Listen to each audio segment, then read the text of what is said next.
ಪೂಜ್ಯ doctor G ಅವರ ರಾಷ್ಟ್ರ ನಿರ್ಮಾಣ ಕಾರ್ಯಕ್ರಮಕ್ಕೆ ಶುಭ ಕೋರುವವರು ವಿನಯ ದಯಾನಂದ ಬೆಂಗಳೂರು, ಬಿ ಸಂತೋಷ್ ಚಿಕ್ಕಮಗಳೂರು,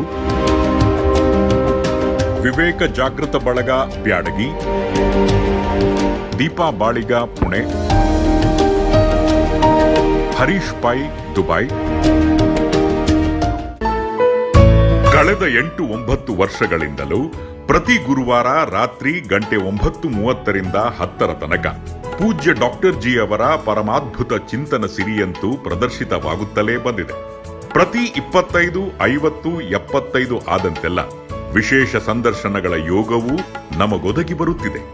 ಆದರೆ ಈ ಬಾರಿ ಕೊರೋನಾ ಮಹಾಮಾರಿಯಿಂದಾಗಿ ರಾಜ್ಯದಲ್ಲಿ ಕರ್ಫ್ಯೂ ಜಾರಿಯಾಗಿರುವುದರಿಂದಾಗಿ ಮಹಾಮಹಿಮರ ಸಂದರ್ಶನದ ಸುಯೋಗ ಲಭಿಸಲಾರದಾಗಿದೆ.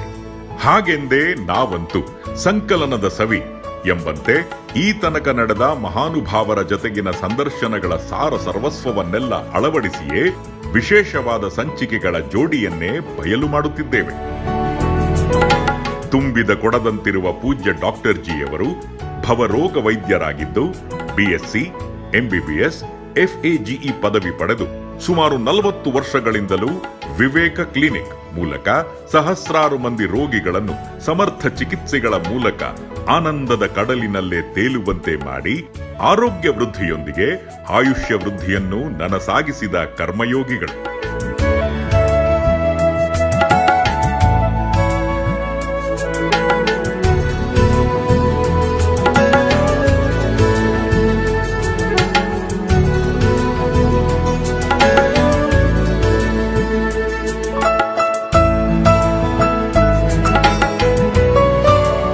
ತಮ್ಮ ಅಗಾಧ ವೈಜ್ಞಾನಿಕ ಹಾಗೂ ಆಧ್ಯಾತ್ಮಿಕ ಜ್ಞಾನ ಸಾಗರದಿಂದಾಗಿ ಭಗವದಾನಂದದ ಕಡವಾಗಲೆಂದೇ ಜನಸಾಮಾನ್ಯರಿಗೂ ಸರಳ ಸತ್ವಯುತ ಮಾರ್ಗದರ್ಶನದಿಂದ ಕಳೆದ 50 ವರ್ಷಗಳಿಂದಲೂ ಸೂಕ್ತ ತರಬೇತಿ ನೀಡಿ ಶ್ರೀ ಗುರುಜಿ ನಿರ್ದೇಶಿತ ಜಗತ್ತಿನ ಏಕೈಕ ಆಧ್ಯಾತ್ಮಿಕ ಪ್ರಯೋಗಶಾಲೆಯಾದ ಡಿವೈನ್ ಪಾರ್ಕ್ನ ಮೂಲಕ ವ್ಯಕ್ತಿತ್ವ ನಿರ್ಮಾಣ, ವ್ಯಕ್ತಿತ್ವ ವಿಕಸನ ಹಾಗೂ ಲೋಕೋದ್ಧಾರದ ಪವಿತ್ರ ಕೈಂಕರ್ಯದತ್ತ ಅಹರ್ನಿಶಿ ದುಡಿಯುವ ಸಂಸಾರಿ ಸಂತರಾಗಿದ್ದಾರೆ.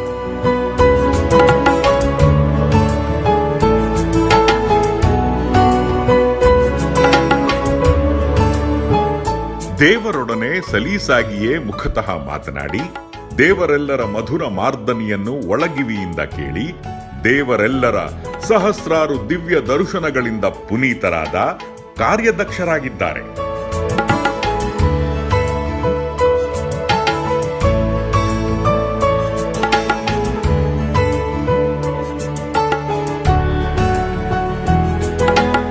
ಈ ಆಧುನಿಕ ಯುಗದಲ್ಲೂ ಪ್ರಶ್ನಾರ್ಥಕವಾಗಿಯೇ ಇರುವ ದೇವರು, ಧರ್ಮ, ಸಾಧನೆ, ಶೋಧನೆಯ ಉದ್ದಗಲಗಳನ್ನೆಲ್ಲ ಓಡಿಸಿ ಭಗವದಾನಂದದ ಲೋಕದಲ್ಲೇ ಕ್ಷಣ ಕ್ಷಣವೂ ವಿಹರಿಸುವ ಡಾಕ್ಟರ್ ಜಿಯವರನ್ನು ನಾನಾ ಮೇಧಾವಿಗಳು ನಾನಾ ಆಯಾಮದಿಂದಲೇ ಪರಿಶೀಲಿಸಿ, ಪರೀಕ್ಷಿಸಿ, ಮಥಿಸಿ ತೆಗೆದ ಸುಜ್ಞಾನದ ನವನೀತವಂತೂ ಅತಿ ಮಧುರವೂ ಮನನೀಯವೂ ಆಗಿದ್ದು, ಸಂಶಯದ ಸುಳಿಯಲ್ಲಿರುವ ಆಧುನಿಕರಿಗೆ ನಿತ್ಯ ನೂತನ ಜ್ಞಾನಾಮೃತವೇ ಆಗಿರುವುದಂತೂ ಚಿರಸತ್ಯವೇ ಆಗಿದೆ.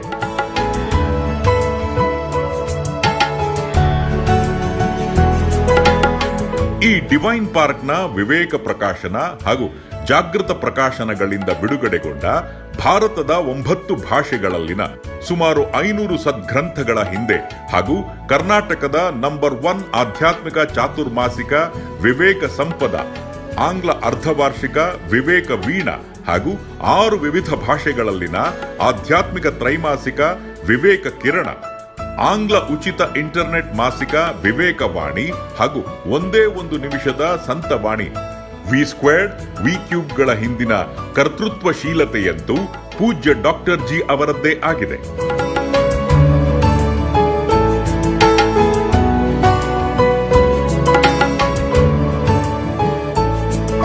ಇಂದಿನ 450ನೇ ಸಂಚಿಕೆ ಪೂಜ್ಯ ಡಾಕ್ಟರ್ ಜಿಯವರ ಬಹುಮುಖ ವ್ಯಕ್ತಿತ್ವಕ್ಕೆ ಜೀವಂತ ಉದಾಹರಣೆಯೇ ಆಗಿದೆ.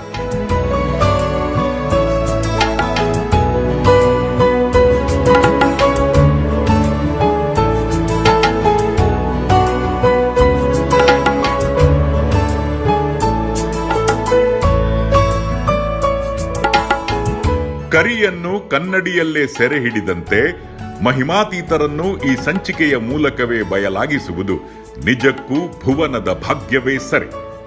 ಈ ನಿಟ್ಟಿನಲ್ಲಿ ಸಾಧನಾತುರರ ಪಾಲಿಗಂತೂ ಮಹಾ ಸೌಭಾಗ್ಯವೇ ವರವಾಗಿ ಬಂದಿದೆ ಎಂದೇ ತಿಳಿಯಬಹುದು. ಅಂದ ಮೇಲೆ ಮನ ಅರಳಿಸಿ ಚಿತ್ತ ಬೆಳಗುವ ಈ ಮಹತ್ ಕಾರ್ಯಕ್ಕೆ ಚುರುಕಾಗಿ ಮುಂದಾಗೋಣವೇ?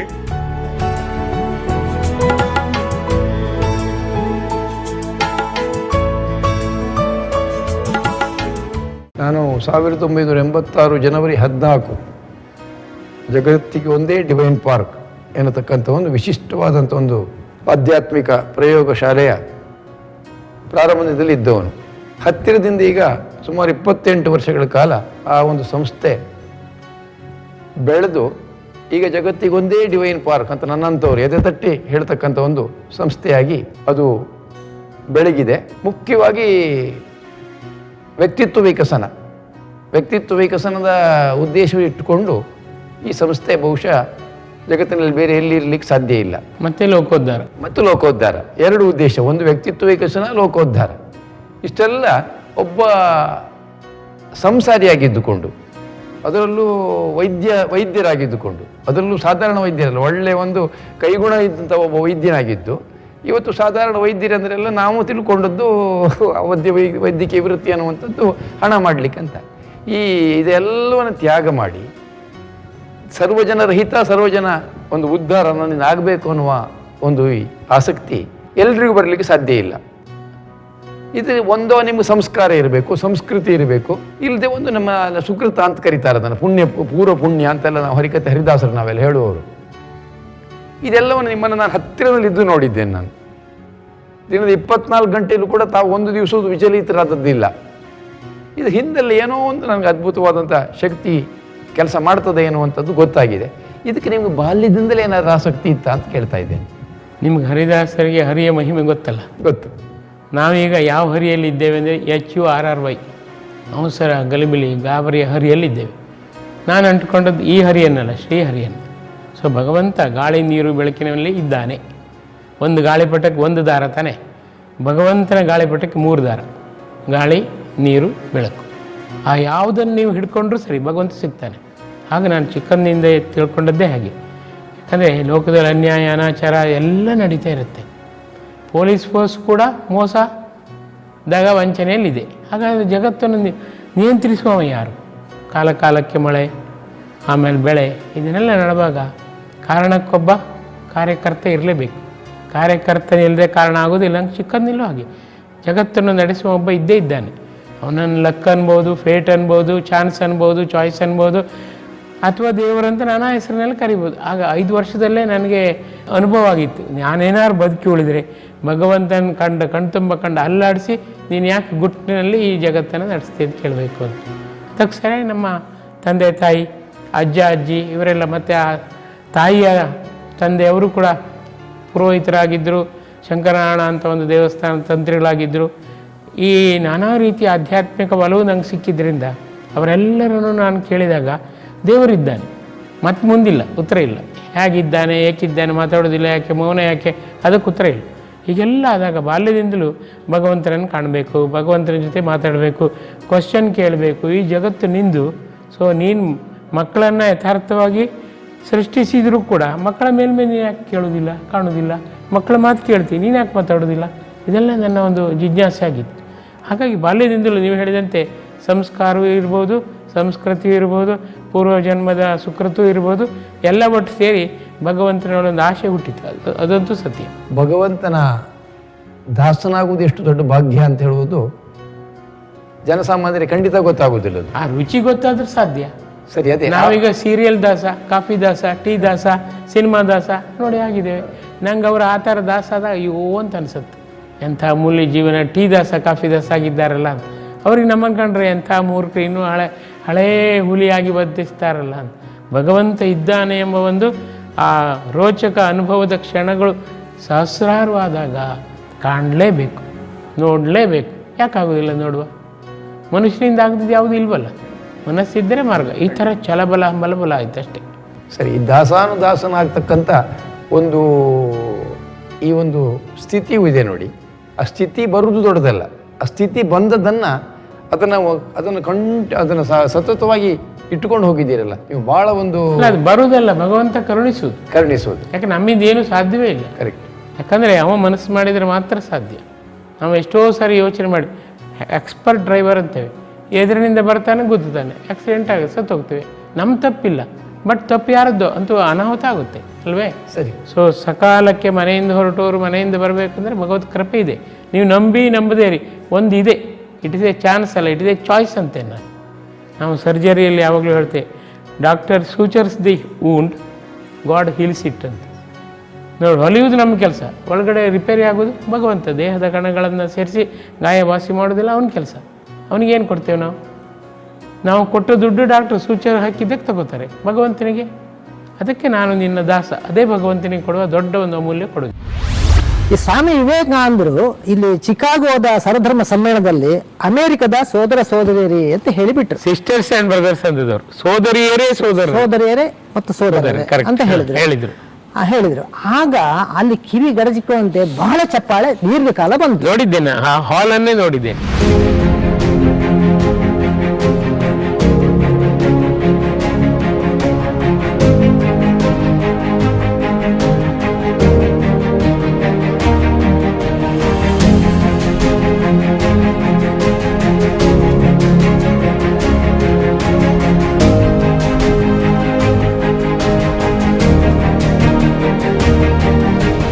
ಅಲ್ಲಿ ಹೋಗಿ ನಿಂತಿದ್ದೇನೆ, 10 ನಿಮಿಷ ನೋಡಿದ್ದೇನೆ, ನಿಂತಿದ್ದೇನೆ. ಅವರು ಕೂತ್ಕೊಂಡ ಮೇಲೆ ಬಂದಾಗ ಅದೆಲ್ಲ ದರ್ಶನ ಕೊಟ್ಟಿದ್ದಾರೆ.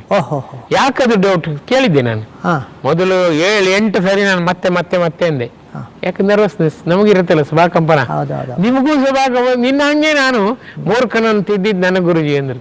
ಆಗ ಎಂಥ ಅದ್ಭುತವಾದ, ಅವ್ರು ಇನ್ನೇನು ಲಾಸ್ಟ್ ಟೈಮ್ ಈ ಸರಿ ತಪ್ಪಿಸ್ಕೊಳ್ಳಿಕ್ಕೆ ಆಗ್ಲಿಲ್ಲ ಅಂತ ಕರೆದ್ರಂತೆ. ಹೋಗಿ ನಿಲ್ಲುವಾಗ ಮೈಯೆಲ್ಲ ಬೆವರಿತ್ತಂದ್ರು. ನೋಡ್ತೇನೆ ಇನ್ನು 2500 ಜನ ಪರಮ ಗುರುಜಿ ಶ್ರೀರಾಮಕೃಷ್ಣರೇ.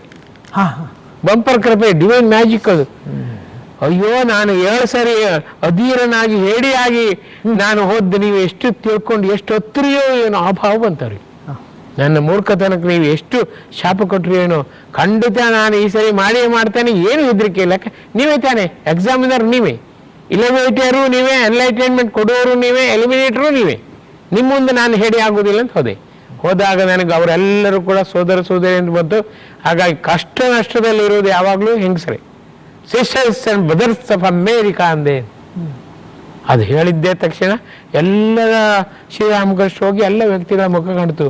3 ನಿಮಿಷ ಸತತ ಚಪ್ಪಾಳೆ, ಸತತ 3 ನಿಮಿಷ ಆಯ್ತು. ಆಗ ನನಗೆ ಹೌ ಗ್ರೇಟ್ ಯು ಆರ್.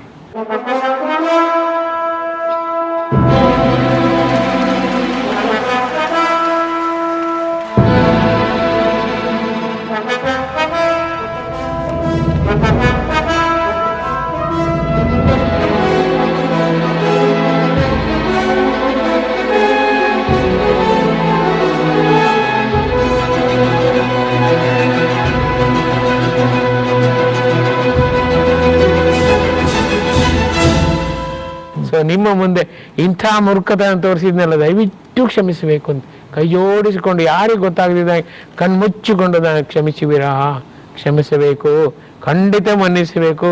ತಂದೆ ತಾಯಿ ಬಂಧು ಒಳಗ ನೀವೇನು ಬೇಡಿದೆ. ಆಗ ನನ್ನ ಗುರುಜಿ ಹೇಳಿದ್ರು, ಮಗು ಪರವಾಗಿಲ್ಲ, ನಿನ್ನ ಹೇಡಿತನವನ್ನು ಜಗತ್ತಿಗೆ ತೋರಿಸಿದಲ್ಲ, ಇನ್ನು ಮುಂದೆಲ್ಲ ಧೀರತನವೇ ಅಂದ್ರಂತೆ. ಎಷ್ಟು ಅದ್ಭುತವಾಗಿದೆ ನೋಡಿ. 1996 ಫಸ್ಟ್ ನಾನು ಮಸ್ಕತ್ತಿಗೆ ಹೋದ್ದು. ಅಷ್ಟರಲ್ಲಿ ನಾನು ಇಂಗ್ಲಿಷ್ ಮಾತಾಡಿದ್ದೇ ಇಲ್ಲ, ಕೇಳಿದ್ದೆ, ಬರೆದಿದ್ದೇನೆ, ಬಟ್ ಮಾತಾಡೋದು ಅಂದ್ರೆ ದೊಡ್ಡದಲ್ಲ. ಅದು ವಿದೇಶದಲ್ಲಿ ಎಲ್ಲ ಎನ್ಲೈಟೆಂಡ್ ಆಡಿಯನ್ಸ್ ಮುಂದೆ ನಾನು ಹೊತ್ತಿದ್ದೆ. ಎಂತ ಗೊತ್ತೇನು, ಯಾವ ತಯಾರಿ ಬೇಡ ಅಂದ್ರು. ನಾನು ಏನ್ ಮಾಡಿದ್ದೆ, ಅಲ್ಲಿ ಹೋದ್ಮೇಲೆ ಕೇಳಿದ್ದೆ ವಿಚಾರ ಯಾವ್ದಂತ. ಮಜಾ ಅಂದ್ರೆ ಅದು ಮುಂಚೆ ಹೇಳಿದ್ದೆಲ್ಲ. ಸೊ ಅಂದ್ರೆ ಗುರುಜಿ ಮಾಡ್ತಿದ್ರು, ನಂದೊಂದು ಸ್ಟಂಟ್, ನಾನೇನು ಕಡಿಮೆ ಅಲ್ಲ ಅಂತ. ಆದ್ರೆ ಮರ್ಯಾದೆ ಹೋಗುತ್ತೆ ಎಂಬ ಸ್ಥಿತಿ ಬಂದಾಗ ಗೊಳೋ ಅಂತ ಎತ್ತಿದ್ದೇನೆ. ಆಗ ಅವ್ರು ಹೇಳಿದೆ, nothing to worry, I will be with you, within you, overlooking you in every aspect. Nothing to worry, you talk, you go, stand, I come, you open the mouth, I talk. ಅದ್ಭುತ ಆಯ್ತು ಅದು ಮಾತ್ರ. ಪ್ರತಿಯೊಂದು ಒಂದು ಶಬ್ದ repetition ಇಲ್ಲ. ನಾನು ಎಲ್ಲರಿಗೂ ಹೇಳೋದು ಹಾಗೆ, ನಮ್ಮ ಶ್ರೀ ಸುಧಾ, ನಮ್ಮ ಆತ್ಮೋನ್ನತಿ ದೀಪ ಯೋಜನೆಗೆ ಹೋಗುವವರು ಒಂದು ಶಬ್ದ ರಿಪಿಟೇಷನ್ ಮಾಡಬಾರ್ದು. ಯಾಕಂದ್ರೆ ಬುದ್ಧಿವಂತಿಕೆ ಲಕ್ಷಣ. ಅದು ಹೋಯ್ತು, ಅದು ಹೋಯ್ತು. ಹೌದೌದು. ಮುಂಚಿಂದ ಹಾಗೆ ಯಾವ ಸಂಸ್ಕೃತ ಆಗಲಿ ಕನ್ನಡ ಆಗಲಿ ಇಂಗ್ಲಿಷ್ ಆಗಲಿ ಮಾತನಾಡುವಾಗ ಬೇಕು ನಿರರ್ಗಳ, ಅದು ಇಂಟೆಲಿಜೆನ್ಸ್ ಲಕ್ಷಣ. ಶ್ರೀರಾಮಕೃಷ್ಣ ಪರಮಹಂಸರು ಕೊನೆಯ ಕಾಲದಲ್ಲಿ ಆ ಗಂಟಲು ಕ್ಯಾನ್ಸರ್ ಬಂತವರಿಗೆ. ಸಾಮಾನ್ಯವಾಗಿ ಅಂಥ ದೊಡ್ಡ ದೊಡ್ಡ ಬಹಳ ತೀವ್ರತರವಾದಂಥ ರೋಗ ಬಾಧಿಸ್ತಕ್ಕಂಥದ್ದು ಮನುಷ್ಯರಿಗೆಲ್ಲ ಋಣಗಳ ಬಾಧೆಯಿಂದಲಾಗಿ, ಹೌದಲ್ಲ? ಸಾಮಾನ್ಯವಾಗಿ ಹಾಗೆ. ಆದರೆ ಇವರಿಗೆ ಯಾವುದೇ ಋಣಗಳು ಇರೋದಕ್ಕೆ ಸಾಧ್ಯ ಇಲ್ಲವಲ್ಲ. ಅವರ ಅವತಾರ ವರಿಷ್ಠ ಅಂತ ಹೇಳ್ತಾರಲ್ಲ, ಅಂಥ ಅವತಾರ ವರಿಷ್ಠರಿಗೆ ಅಂತಹ ಒಂದು ಕಷ್ಟದ ಸಂದರ್ಭ ಯಾಕೆ ಬಂತು? ಪ್ರತಿ ರೂಲಿಗೆ ಒಂದು ಎಕ್ಸೆಪ್ಷನ್ ಇರುತ್ತೆ ಅಂತ ನಿಮ್ಗೆ ಗೊತ್ತಲ್ಲ. ಎಕ್ಸೆಪ್ಷನ್ ಇರ್ತದೆ. ಇದು ಒಂದು ರೂಲಿಗೆ ಎಕ್ಸೆಪ್ಷನ್, ಯಾಕಂದ್ರೆ ಅವರಾಗಿ ಅದನ್ನು ಪಡ್ಕೊಂಡ್ರು, ಜಾಮೀನು ಹಾಕಿದ್ರು ಎಲ್ಲ ಭಕ್ತರಿಗೂ ಕೂಡ. ಏನ್ ಮಾಡಿದ್ರು? ಹೀರಿದರು, ಹೇರಿದರು, ಹಾರಿದರು. ಎಲ್ಲ ಅವರ ವಚನವೇದ ನೋಡಿದ್ರೆ ಗೊತ್ತು, ಎಲ್ಲರೂ ಲೌಕಿಕ ತಾಪತ್ರಯಕ್ಕೆ ಬಂದದ್ದು. ಈಗ ನನ್ನ ಹತ್ರ ಬರುದು ಹಂಗೆ, ಎಲ್ಲ ಅದಿಲ್ಲ ಇದಿಲ್ಲ ಇದಿಲ್ಲ ಇದಿಲ್ಲ ಭಗವಂತ ಬೇಕಂತ ನನ್ನ 50 ವರ್ಷ ಸಾಧನೆ ಒಬ್ರು ಬರಲಿಲ್ಲ. ದೇವರ ಪ್ರತ್ಯಕ್ಷ ದರ್ಶನ ನೋಡ್ಬೇಕು, ಮಧುರ ವಾಣಿಯಿಂದ ನಾನು ಮೇಲೆ ಇರಬೇಕು. ಈಶ್ವರಿಗೆ ಒಂದು ಲೆಟರ್, ದಿನಕ್ಕೊಂದು 300ರಿಂದ 500 ಲೆಟರ್ ಬರುತ್ತೆ. ಆದ್ರೆ ಭಗವಂತ ಬೇಕೆಂಬ ಆಶೆಯನ್ನು ನಾನು ಹೇಳಿದ್ರು ಯಾರು ಬರೀದಿಲ್ಲ. ಯಾಕೆ? ಆ ರೀತಿ ರೂಢಮೂಲವಾಗಿ ಬಿತ್ತಿದೆ.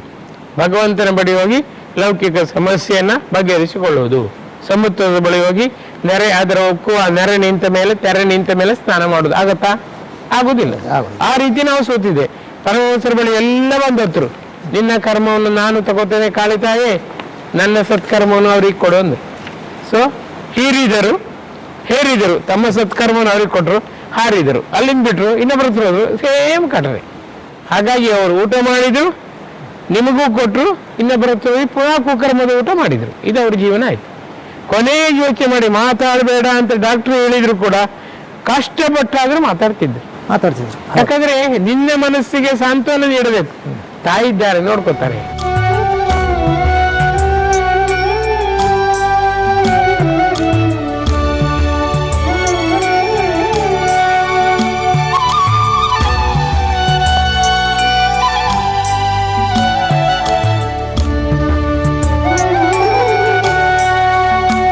ನಂಗೂ ಗುರುಜಿ ಹಾಗೆ ಹೇಳಿದ್ದು, walk on fire, fly in air, I am here, why do fear, O my dear, make it clear, be with care. ನಾನೇನು ಕಷ್ಟ ಬಂದ್ರು ನೀವು ಹೇಳಿದ್ದಲ್ವ ವಾಕ್ ಆನ್ ಫೈರ್, ನಾನು ನಡೀತೇನೆ. ಈಗ ಎಷ್ಟು 30 ಸೆಕೆಂಡಲ್ಲಿ ಇನ್ನೊಬ್ಬರ ಬಗ್ಗೆ ಕೇಳಬಾರ್ದು ಅಂದಿದ್ರು. ಅದು 1 ನಿಮಿಷ 2 ನಿಮಿಷ ಆದ್ಮೇಲೆ ನಾಯಿ ಬಾಲ ಡೊಂಕಂತಾರೆ. ನನ್ನ ಮನಸ್ಸು ನೋಡುತ್ತೆ, ಏನು ಮಾಡಲಿ, ನಂಗೆ ಗೊತ್ತಿದೆ ತಪ್ಪಂತ. ನನ್ನ ಬಗ್ಗೆ ಅದು ಬೇಡುದಿಲ್ಲ.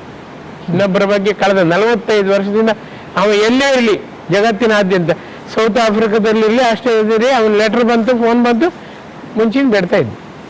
ಈಗ ಸ್ವಲ್ಪ ಬುದ್ಧಿ ಬಂದಿದೆ. ನಿಮ್ಮ ಜೀವನದಲ್ಲಿ ಅಂತ ಅಗ್ನಿ ಪರೀಕ್ಷೆಗಳು ಬಹಳಷ್ಟು ಬಂದಿದೆ. ವಾಕ್ ಆನ್ ಫೈರ್ ಪರೀಕ್ಷೆ. ಆದ್ರೆ ಸಾಮಾನ್ಯರಿಗೆ ಅಂತ ಪರೀಕ್ಷೆ ಬರುವಾಗ ಹೇಗೆ ಅವ್ರು ನಿಭಾಯಿಸಬೇಕು? ಅವರು ಇನ್ನೊಬ್ಬರು ಜ್ಯೋತಿಷ್ಯ ತಗೋತಾರೆ, ಅರ್ಚಕರು ತಗೋತಾರೆ, ಪುರೋಹಿತರು ತಗೋತಾರೆ, ಹರಕೆ ಬರ್ತಾರೆ, ಅಲ್ಲಿಗೆ ಹರಕೆ ಕೊಡ್ತಾರೆ, ಇಲ್ಲಿ ಕೊಡ್ತಾರೆ. ಮತ್ತು ಅನರ್ಥಕಾರಿಯಾದ ರೂಪದಲ್ಲಿ ಅರ್ಥವತ್ತಾದ ಜೀವನ ನಡೆಸಿದೆ ಎಂಬ ಭ್ರಮೆಯಿಂದ ಬಿಗುತ್ತಾರೆ. ಏನ್ ಮಾಡುವಂಗಿಲ್ಲ. ಆದ್ರೆ ಚಿಕ್ಕ ಮಗು ಅದರ ಮನಸ್ಸು ತುಂಬಾ ಮುಗ್ಧವಾಗಿದೆ, ನಿಧಾನವಾಗಿ ಅದಕ್ಕೆ ಕಾಮಕ್ರೋಧಾದಿಗಳು ಬರ್ತಾ ಇರ್ತಾರಲ್ಲ, ಅದನ್ನು ಹೇಗೆ ನಾವು ತಡೆಗಟ್ಟಲಿ? ಅದು ನಮ್ಮ ಜೀವನದ ಲಕ್ಷಣ. ಇದು ಲೈಂಗಿಕ ಹಾರ್ಮೋನ್ ಅನ್ನು, ಲೈಂಗಿಕ ಗ್ರಂಥಿಗಳು ಬೆಳೆದಾಗ ಭಗವಂತ ಕೊಟ್ಟೇ ಕೊಡ್ತಾನೆ. ನ್ಯಾಚುರಲ್ ಅದು. ಗಡ್ಡ ಮೀಸೆ ಬರುವುದಿಲ್ಲ, ಕೂದಲು ನಿಮ್ಮದು ನೋಡಿ ಎಷ್ಟು ಬೆಳ್ಳಗಾಗಿದೆ, ಬೆಳ್ಳಿಗಿಂತ ಬೆಳಗಾಗಿದೆ. ಭಗವಂತ ಕರ್ತವ್ಯ ಅದು. ನಿನ್ನಲ್ಲಿ ಜ್ಞಾನವರ್ಧಿ ಆಗದಿದ್ರು ಕೂದಲಿನಲ್ಲಿ ಜ್ಞಾನ ಆಗಿದೆ ಎಂಬ ಭ್ರಮೆಯನ್ನ ನಾನು ಬಿಳಿ ಬಣ್ಣ ಬಂದು ಮೂಡಿಸುತ್ತೇನೆ. ಹಲ್ಲು ಹೋಗುದು, ಕಿವಿ ದೂರ ಆಗುದು, ಕಣ್ಮಂದಾಗುದು, ಕೈಕಾಲು ಕಣ್ಣು ನೋವುದು ಭಗವಂತನ ಕ್ರಿಯೆ. ಸೊ ಹುಟ್ಟಿದ ಮಗು 101ನೇ ದಿನ ಫಸ್ಟ್ ಬರ್ತದೆ ಕೋಪ, ಗೊತ್ತಾ? 1 ವರ್ಷದ ತುಂಬುವುದ್ರೊಳಗೆ ಎಲ್ಲರೂ ಬರ್ತಾರೆ. ಕಾಮ, ಕ್ರೋಧ, ಲೋಭ, ಮೋಹ, ಮದ, ಮತ್ಸರ, ಅಹಂಕಾರ, ಮಮಕಾರ. ಇದನ್ನೇ ಗುರುಜಿ ಬಂಧಿಸಿ 9 ಮಂದಿ ಹೇಳ್ತಾರೆ. ಅದಕ್ಕೆ ನಮ್ಮ ಹಿಂದೂ ಬ್ರಾಹ್ಮಣ ಸಂಪ್ರದಾಯದಲ್ಲಿ 9ನೇ ವರ್ಷಕ್ಕೆ ಉಪನಯನದ ಕ್ರಮ. ಎಲ್ಲವೂ ಧರ್ಮವೇ. ಕಿವಿ ಚುಚ್ಚುವುದು, ಕೂದಲು ಕತ್ತರಿಸುವುದು, ಯೋಚನೆ ಮಾಡಿ. ಅಂದ್ರೆ ದೇವರು ದೊಡ್ಡವ. ದೇವರು ಈ ಮಗುವನ್ನ ವರವಾಗಿ ಕೊಟ್ಟಿದೆ. ಇದು ದೇವರ ಮಗುವೆ, ದೇವರ ಮಗುವೆ. ತಂದೆ ತಾಯಿ ನಮ್ದಂತೇನು ಡಿಕ್ಲರೇಷನ್ ಕೊಡುವಂಗಿಲ್ಲ. ಯಾಕಂದ್ರೆ ಅವ್ರು ಏನ್ ಮಾಡ್ತಾರೆ, ಮಗು ನಿದ್ರೆ ಮಾಡುವಾಗ ಇವರು ನಿದ್ರೆ ಮಾಡ್ತಾರೆ. ಜೀರ್ಣ ಮಾಡೋದು ಯಾರು? ಯೋಚನೆ ಮಾಡಿ. ನಾನು 3ನೇ ವರ್ಷ ಅಮ್ಮನ ಕೇಳಿದ್ದೇನೆ, ನೀವು ಮಲ್ಕೋತೀರಿ, ನೀವು ಅಪ್ಪನು ಮಲ್ಕೋತಾರೆ, ಜೀರ್ಣ ಮಾಡೋದು ಯಾರು? 1 2 ಹೇಗೆ ಬರುತ್ತೆ? ಅದು ಸಾಮಾನ್ಯವಾಗಿ ರೂಢಿ ಎಂದಿದ್ಲು ನಮ್ಮಮ್ಮ. ಈಗಲೂ ನಮ್ಮಮ್ಮ ಇದ್ದಾಗ ಹೇಳ್ತಿದ್ಲು, ಎಂತ ಬುದ್ಧಿವಂತ ನೀನು. 5ನೇ ವರ್ಷದಲ್ಲಿ ನಮ್ಮ ಮನೆಯ ಒಂದು ವಿಷ್ಣು ದೇವರಿದ್ದಾರೆ.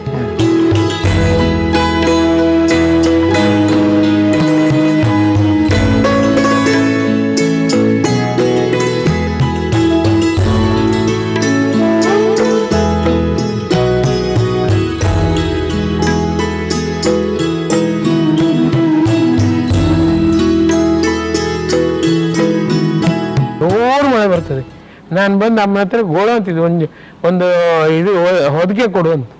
ವಿಷ್ಣು ದೇವರು ಚಳಿಯಲ್ಲಿ ನಡುಕ್ತಾ ಇದ್ದಾನೆ, ನಾವೆಲ್ಲ ಹೊದ್ಕೊಂಡಿದ್ದೇವೆ.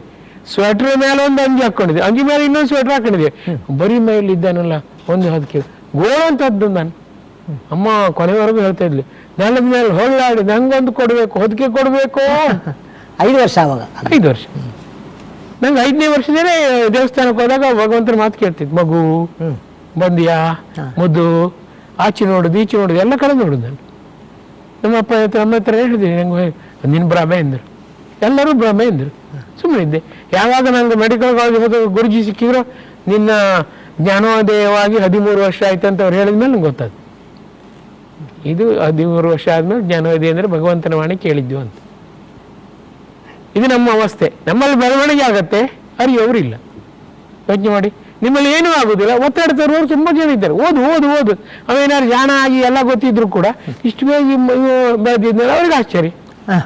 ಆಶ್ಚರ್ಯವಿಲ್ಲದೆ ಇದು ನಿಜವಾಗಿ ಭಗವತ್ ಕೃಪೆ ಎಂದು ಒಬ್ಬರು ಯಾರಿದ್ದಾರೆ ಹೇಳಿ? ಇದರ ಇಲ್ವೇ ಇಲ್ಲ. ದೇವರ ಮೇಲೆ ನಮಗೆ ಸಂಶಯ. ಅಂತ ದೇವರನ್ನು ನಾವು ಕಷ್ಟ ಬಂದಾಗ ನೀ ಕಷ್ಟ ಕೊಟ್ಟೆ ಅಂತ ಯಾಕೆ ಹೇಳುದು? ಸಂಶಯ ಇರುವ ದೇವರು ಕಷ್ಟ ಕೊಡ್ತಾನ? ಏನಿಲ್ಲ. ಸ್ವಾಮಿ ವಿವೇಕಾನಂದರ ಜೀವನ ಧ್ಯೇಯ. ಸ್ವಾಮಿ ವಿವೇಕಾನಂದರ ಧ್ಯೇಯವಾದ ವ್ಯಕ್ತಿತ್ವ ನಿರ್ಮಾಣ ಮತ್ತು ರಾಷ್ಟ್ರೋದ್ಧಾರದ ಕುಲೋದ್ಧಾರದ ದಿಶೆಯಲ್ಲಿ ಡಿವೈನ್ ಪಾರ್ಕಿನ ಕೊಡುಗೆ ಏನು? ಮೊದಲ ದಿನದಿಂದಲೇ ನಾವು ವ್ಯಕ್ತಿತ್ವ ನಿರ್ಮಾಣ, ವ್ಯಕ್ತಿತ್ವ ವಿಕಸನ, ಲೋಕೋದ್ಧಾರಕ್ಕೆ ಹೋರಾಡಿದವರು. ಸೊ ಗುರುಜಿ ಪ್ರತಿ ಹಂತದಲ್ಲಿಯೂ ಕೂಡ ಆಗ ಮೊದಲು ಪ್ರತಿ ವಾರ, ಪ್ರತಿ ಶನಿವಾರ ಸಂದೇಶ, 2 ಏಕಾದಶಿಯೂ ಸಂದೇಶ ಇತ್ತು, ದಿವ್ಯ ಸಂದೇಶ. ತಿಂಗಳಿಗೆ 6 ಇತ್ತು. ಈಗ ತಿಂಗಳಿನಲ್ಲಿ ಮೊದಲ ಭಾನುವಾರ, ಕೊನೆಯ ಭಾನುವಾರ ಮಾತ್ರ ಕೊಡ್ತಾ ಇದ್ರು. ಯಾಕಂದರೆ all are busy in their business, ಬರ್ಲಿಕ್ಕೆ ಟೈಮೇ ಇಲ್ಲ. ಹಾಗಾಗಿ ಗುರುಜಿಯೇ ತಮ್ಮ ದಿನಚರಿಯನ್ನು ಚೇಂಜ್ ಮಾಡಿಕೊಂಡು ನನ್ನ ಮಕ್ಕಳಿಗೆ ಅನುಕೂಲ ಆಗಲಿ ಅಂತ 6 ಇದ್ದದ್ದನ್ನು 2ಕ್ಕೆ ತಂದರು. ಆದರೆ ಪ್ರತಿಯೊಬ್ಬ ವ್ಯಕ್ತಿಯೂ ಕೂಡ ದಿವ್ಯ ಶಕ್ತಿ ಎಂಬ ಭಾವದಿಂದ, ಸೊ ಪ್ರೀತಿ, ತಾಳ್ಮೆ, ಕ್ಷಮೆ, ಕರ್ತವ್ಯಪರತೆ, ನಿಸ್ವಾರ್ಥತೆಯ ಈ ಪಂಚೇಂದ್ರಿಯಗಳ ರಿಪೇರಿಯೊಂದಿಗೆ, ಅಂದರೆ ಕಣ್ಣು ಒಳ್ಳೆಯದನ್ನೇ ಕಾಣಬೇಕು, ಕಿವಿ ಒಳ್ಳೆಯದನ್ನೇ ಕೇಳಬೇಕು, ಮಾತು ಸದ್ವಿಚಾರದಲ್ಲೇ ಇರಬೇಕು, ಚರ್ಮ ಭಗವಂತ ಯಾವ ರೀತಿ ರಕ್ಷಿಸ್ತಾನೆಯೋ ನೀವು ದಿವ್ಯ ಚರ್ಮವಂತರಾಗಿ ಎಲ್ಲರನ್ನೂ ನನ್ನ ಮಕ್ಕಳೆಂದೇ ನೋಡಬೇಕು. ಇದು ಗುರುಜಿದ್ದು ಒಂದು ಆಶ್ವಾಸನೆ. ಆಮೇಲೆ ಕಣ್ಣು, ಕಿವಿ, ಮೂಗು ಉಸಿರಾಟ 24 ಗಂಟೆಯೂ ಕೂಡ ರೆಸ್ಟ್ ಇಲ್ಲದೆ ಉಸಿರಾಟ ಹೇಗೆ ನಡೆಯುತ್ತಿದೋ ಸತತ ಮಾನಸಿಕ ಧ್ಯಾನ ಕೂಡ ರೆಸ್ಟ್ ಇಲ್ಲದೆ ನಡೆಯಬೇಕು. ಪಂಚೇಂದ್ರಿಯಗಳನ್ನು ರಿಪೇರಿ ಮಾಡಿಕೊಂಡ್ರೆ, ಪಂಚೇಂದ್ರಿಯಗಳನ್ನು ನೀವು ಸರಿಯಾಗಿ ತಿದ್ದಿಕೊಂಡ್ರೆ ವ್ಯಕ್ತಿತ್ವ ಚೆನ್ನಾಗಾಗುತ್ತದೆ ಅಂತ ವ್ಯಕ್ತಿತ್ವ ನಿರ್ಮಾಣದ ಬಗ್ಗೆ ಮೊದಲ ಸಂದೇಶದಿಂದಲೇ ಅವರು ರೂಪಿಸಿಕೊಂಡರು. ಆಮೇಲೆ ವ್ಯಕ್ತಿತ್ವ ವಿಕಸನಕ್ಕೆ ನಮ್ಮಲ್ಲಿ ನಾನಾ ದೀಪ ಯೋಜನೆಗಳು, 25 ದೀಪ ಯೋಜನೆಗಳು, ಆಮೇಲೆ 30 ಶ್ರೀಸುಧಾ ಕಾರ್ಯಕ್ರಮ, ಇದರಿಂದ ವ್ಯಕ್ತಿತ್ವ ವಿಕಸನ ಆಗುತ್ತದೆ.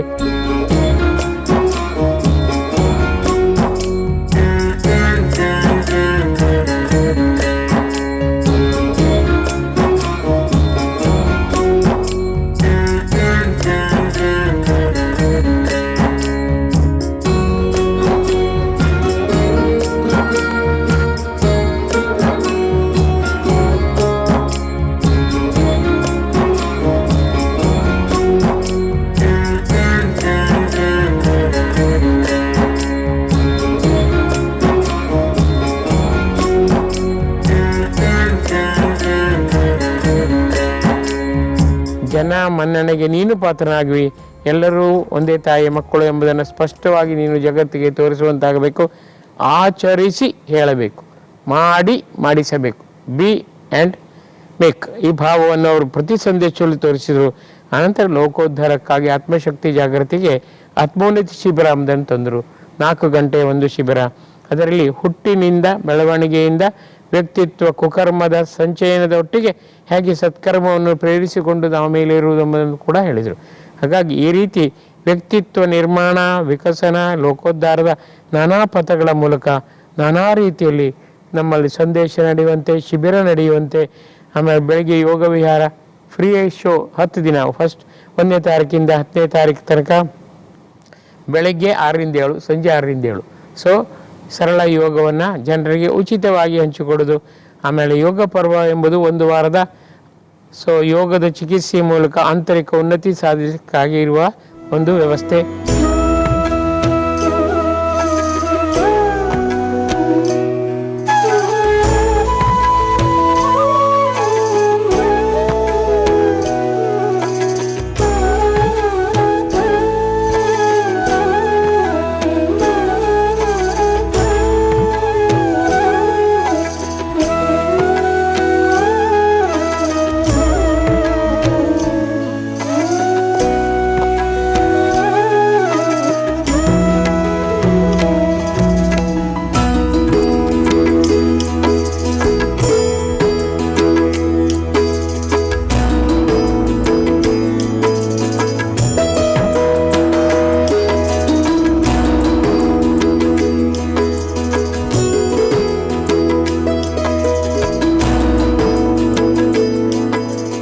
ಆಮೇಲೆ ಟೆಲಿಚಾಟ್ ಮೂಲಕ ಭಕ್ತರನ್ನೆಲ್ಲ ನಾವು ಸೇರಿಸಿ ಆಧ್ಯಾತ್ಮಿಕ ತತ್ವವನ್ನು ಹೇಳೋದು.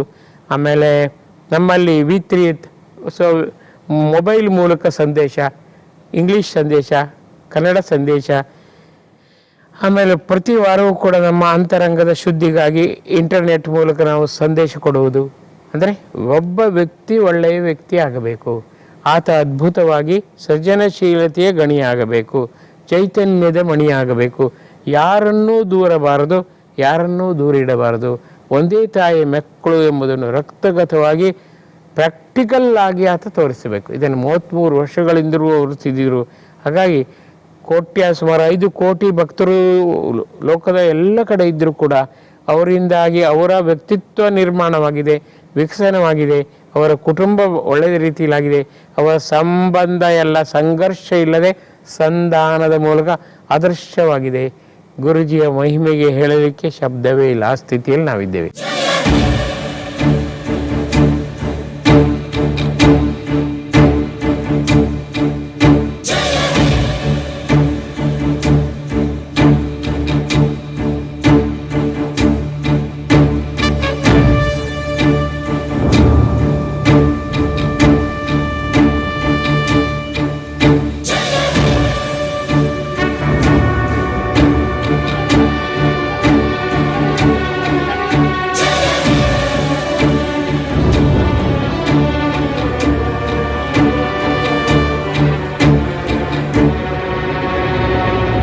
ನಿಮ್ಮ ಆಶೀರ್ವಾದ ಇದ್ದಾಗ ಅದು 100ರಷ್ಟು 1000ರಷ್ಟು ವೃದ್ಧಿ ಆಗಬೇಕು. ಡಾಕ್ಟರ್ ಜಿ, ಶ್ರೀ ಗುರುಜಿಯವರು ಸ್ವಾಮಿ ವಿವೇಕಾನಂದರು ಈ ದೇಶ ಕಂಡ ಅದ್ಭುತ ರಾಷ್ಟ್ರಭಕ್ತ ಸಂತ ಅಂತ ಜಗತ್ ಪ್ರಸಿದ್ಧಿ. ನಮ್ಮ ಭಾರತೀಯ ಸಂಸ್ಕೃತಿ ವಸುಧೈವ ಕುಟುಂಬಕಂ, ವಿಶ್ವವೇ ನನ್ನ ಕುಟುಂಬ ಅಂತ ಮಾರ್ಗದರ್ಶನ ಕೊಡ್ತಾ ಇರಬೇಕಿದ್ರೆ ಬರೀ ನನ್ನ ರಾಷ್ಟ್ರ, ನನ್ನ ಭಾರತ, ನನ್ನ ದೇಶ ಇದು ಆಧ್ಯಾತ್ಮಿಕ ದೃಷ್ಟಿಯಿಂದ ತಪ್ಪು ಅಂತ ಅನ್ಸಲ್ವಾ? ಇದಕ್ಕೆ ಗುರುಜಿ ಕೊಡುವ ಸ್ಪಷ್ಟೀಕರಣ ಏನು? ಇಲ್ಲ, ನನಗೆ ದರ್ಶನ ಕೊಡು, ನಿನ್ನ ಭವಿಷ್ಯ ಅದ್ಭುತ ವಾಣಿಯನ್ನು ನನಗೆ ಕೇಳಿಸು. ಅದು ಅನ್ಲೈಟೆಂಡ್ ಸೆಲ್ಫ್ ಇಂಟ್ರೆಸ್ಟ್ ಅಂತಾರೆ ಗುರುಜಿ. ನನ್ನ ದೇಶ ಬೇಗ ಬರಲಿ, ಅನ್ಲೈಟೆಂಡ್ ಸೆಲ್ಫ್ ಇಂಟ್ರೆಸ್ಟ್. ನನ್ನ ದೇಶ ಅಭಿವೃದ್ಧಿ ಆದರೆ ಇತರ ದೇಶಗಳ ಬಗ್ಗೆ ನಾನು ಬೇಡಲಿಕ್ಕೆ ಸುಲಭ ಆಗುತ್ತೆ. ನಮ್ಮ ದೇಶವನ್ನು ಕಂಪೇರ್ ಮಾಡಿ ನೋಡಿ, ನೀವು ಈ ರೀತಿ ಮಾಡಿ ಅಂತ ಹೇಳೋಕ್ಕೆ ಸುಲಭ ಆಗುತ್ತೆ. ನನಗೆ ನೀನು ದರ್ಶನ ಕೊಟ್ಟರೆ ಎಲ್ಲರಿಗೂ ನಾನು ಹೇಳ್ಬೋದು, ಭಗವಂತ ಇದ್ದಾನೆ, ನಾನು ಕಂಡಿದ್ದೇನೆ, ನೀವೂ ಕಾಣ್ಬೋದು. ಅವ್ರಿಗೆ ದಾರಿ ತೋರಿಸ್ಲಿಕ್ಕೆ ಸುಲಭ ಆಗುತ್ತೆ. ನಾನೇ ಕಾಣದಿದ್ದರೆ ಅವ್ರಿಗೆ ಹೇಳೋದು ಹಾಗೆ, ಕಾಣದ ಊರಿನ ನಕ್ಷೆ ಹಿಡ್ಕೊಂಡು ಏನು ಮಾಡೋದು? ಯೋಚನೆ ಮಾಡಿ ಅಲ್ವೇ? ಹಾಗಾಗಿ enlightened self interest is a must for our rapid growth in spiritual saga of life. ಅದನ್ನು ನೀವು ಸ್ವಾರ್ಥತೆಯನ್ನು ತಗೊಳ್ಳೋದು ಬೇಡ. ತನ್ನ ಮೂಲಕ ಅವರ ಸ್ವಾರ್ಥತೆಗೆ ನಾನು ಮದ್ದು ಕೊಡ್ತೇನೆ, ಅವರ ಸ್ವಾರ್ಥತೆ ತೆಗೆದು ಅವರನ್ನು ನಾನು ಮುದ್ದು ಮಾಡ್ತೇನೆ, ಹೀಗೆ ತಗೋಬೇಕು. ಹೌದು, ಬಹುಶಃ ಸ್ವಾಮೀಜಿಯವರೇ ಹೇಳಿದ್ದಾರೆ ಒಂದು ಕಡೆ, ಭಾರತ ಉಳಿದರೆ ಜಗತ್ತು ಉಳಿತದೆ ಅಂತ. ಅದಕ್ಕೋಸ್ಕರ ಭಾರತ ಜೀವನಾಡಿಯೇ ಆಧ್ಯಾತ್ಮಿಕತೆ ಎಷ್ಟು ಸರಿ ಹೇಳಿದ್ದಾರೆ. ಯಾವಾಗ ಆಧ್ಯಾತ್ಮಿಕತೆ ಹೋಗುತ್ತಾ ಭಾರತ ಡೈಸ್ ಅಂತ ಹೇಳ್ತಾರಲ್ಲ, ಭಾಳ ಅದ್ಭುತದ್ದು.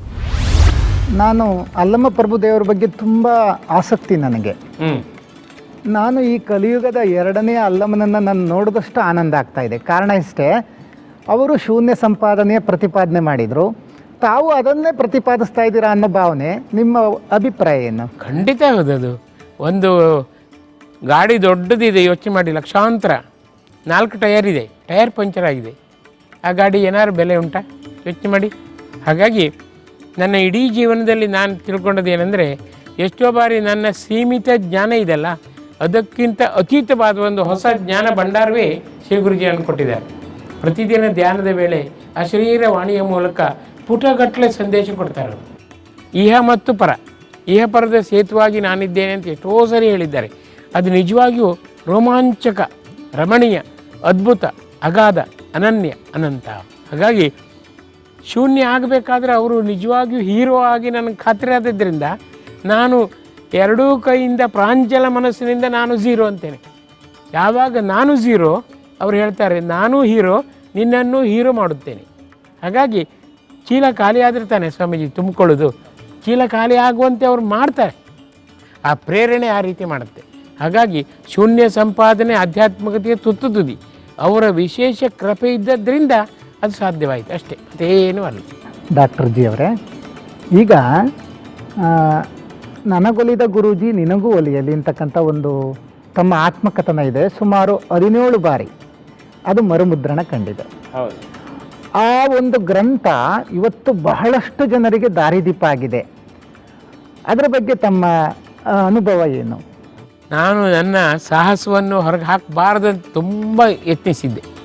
ಆದರೆ ಒಂದು ಹಂತದಲ್ಲಿ ಏನಾಯ್ತಂದರೆ ಗುರುಜಿ ಹೇಳಿದರು, ನೀನು ಜಗತ್ತಿಗೆ ಕೊಟ್ಟಷ್ಟು ನಾನು ಹೊಸ್ತು ನಿನಗೆ ಕೊಡ್ತೇನೆ. 10 ವರ್ಷ ಅವರು ಹೇಳಿದರು ನೀನೇನನ್ನೂ ಹೇಳಬಾರ್ದು ಅಂತ. ತ್ಯಕ್ತಂ ವ್ಯಕ್ತಂ ಅಂದರು. ಆಗ ನಾನು ಹೇಳಿದೆ, ಸುಮ್ಮನಿದ್ದೆ. ಆಮೇಲೆ ಹೇಳಿದರು, ನೀನು ಹೇಳ್ತಾನೇ ಇರಬೇಕು, ನೀನು ಹೇಳಿದ ಹಾಗೆ ಹೇಗೆ ಬಾವಿಯಲ್ಲಿ ಹೊಸ ಹೊರತೆಯನ್ನು ನಾನು ಉಂಟು ಮಾಡುತ್ತೇನೋ, ನೀನು ಕೊಟ್ಟಷ್ಟು ಹೊಸ ಸಂದೇಶ ಕೊಡ್ತೇನೆ, ಪ್ರಥಮ ಮುದ್ರಣ ಮಾಡಬೇಕು. ತೀರಾ ಆರ್ಥಿಕ ಬಡತನದಲ್ಲಿ ಆಗ ಮುದ್ರಣ ಭಾಳ ಕಷ್ಟ ಆಗಿತ್ತು. ಆದರೂ ಹಲವರ ಸಹಕಾರದಿಂದ ಅದು ಬಂತು. ನಾನು ಅದಕ್ಕೆ ಹೆಸರಿಟ್ಟದ್ದು ನನಗೊಲಿದ ಗುರುಜಿ ಅಂತ. ಆದರೂ ಪ್ರತಿ ಹಂತದಲ್ಲೂ ಅವರನ್ನು ಕೇಳ್ತಾ ಇದ್ದೆ ನಾನು, ನನಗೊಲಿದ ಗುರುಜಿ ಅಂದರೆ ಏನು ಬಂತು ಅದಲ್ಲಿ, ನಿನಗೆ ನಾನು ಒಲಿದಿದ್ದೇನೆ. ಆದರೆ ಜಗತ್ತಿನ ವಿಶಾಲತೆ ವಿಶುದ್ಧತೆಯಿಂದ ಎಲ್ಲರ ಪರವಾಗಿ ನೀನು ಬೇಡವೆ, ನನಗೊಲಿದ ಗುರು ನಿಮಗೊಲಿಲಿ ಅಂತ ನೀನು ಸೇರಿಸ್ಬೇಕು ಅಂದರು. ಆಗ ನನಗನ್ನಿಸ್ತು ಎಂಥ ವ್ಯಾಪ್ತಿ ಆ ಹೆಡ್ಡಿಂಗ್ನಲ್ಲಿ.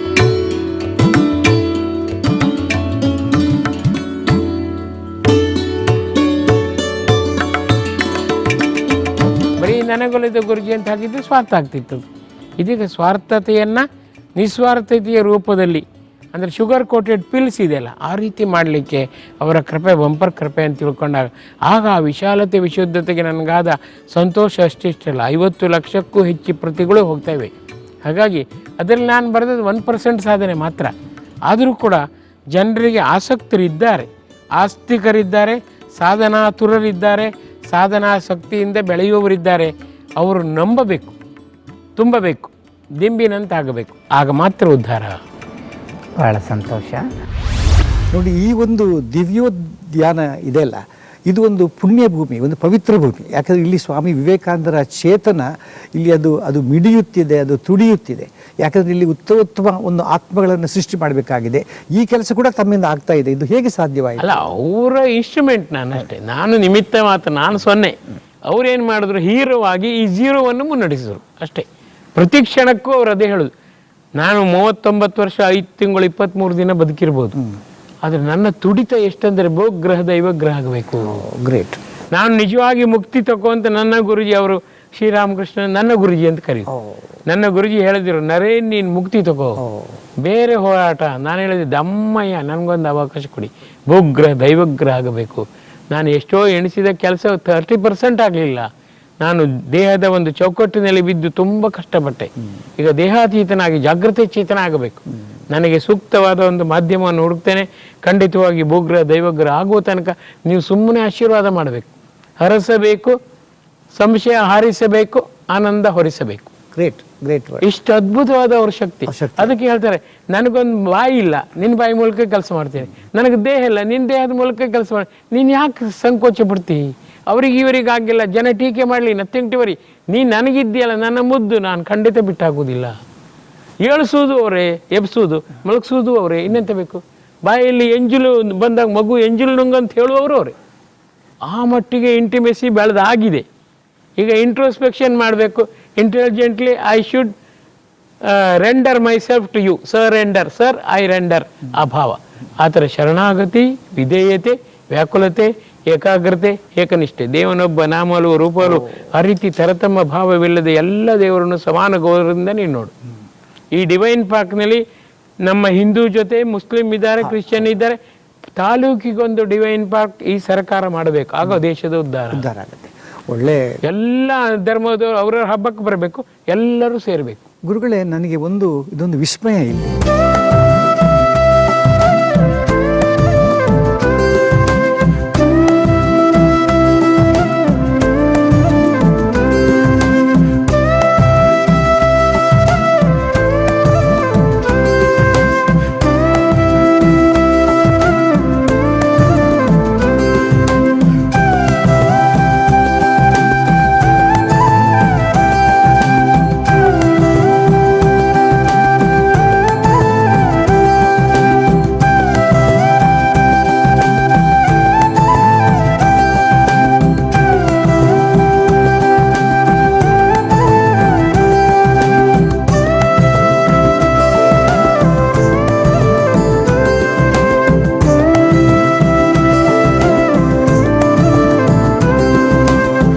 ಸತ್ಯವಾಗಿ ನಿಮಗೆ ಹೇಳಬೇಕು. ಯಾಕಂದರೆ ಎಷ್ಟೋ ಇಂಥ ಕೇಂದ್ರಗಳು ಕೇವಲ ಊಟದ ಕೇಂದ್ರಗಳಾಗಿ ಮಾರ್ಪಡ್ತಾರೆ. ಅದು ಊಟದ ಕೇಂದ್ರಗಳು ಮಾತ್ರ ಆಗಬಾರ್ದು.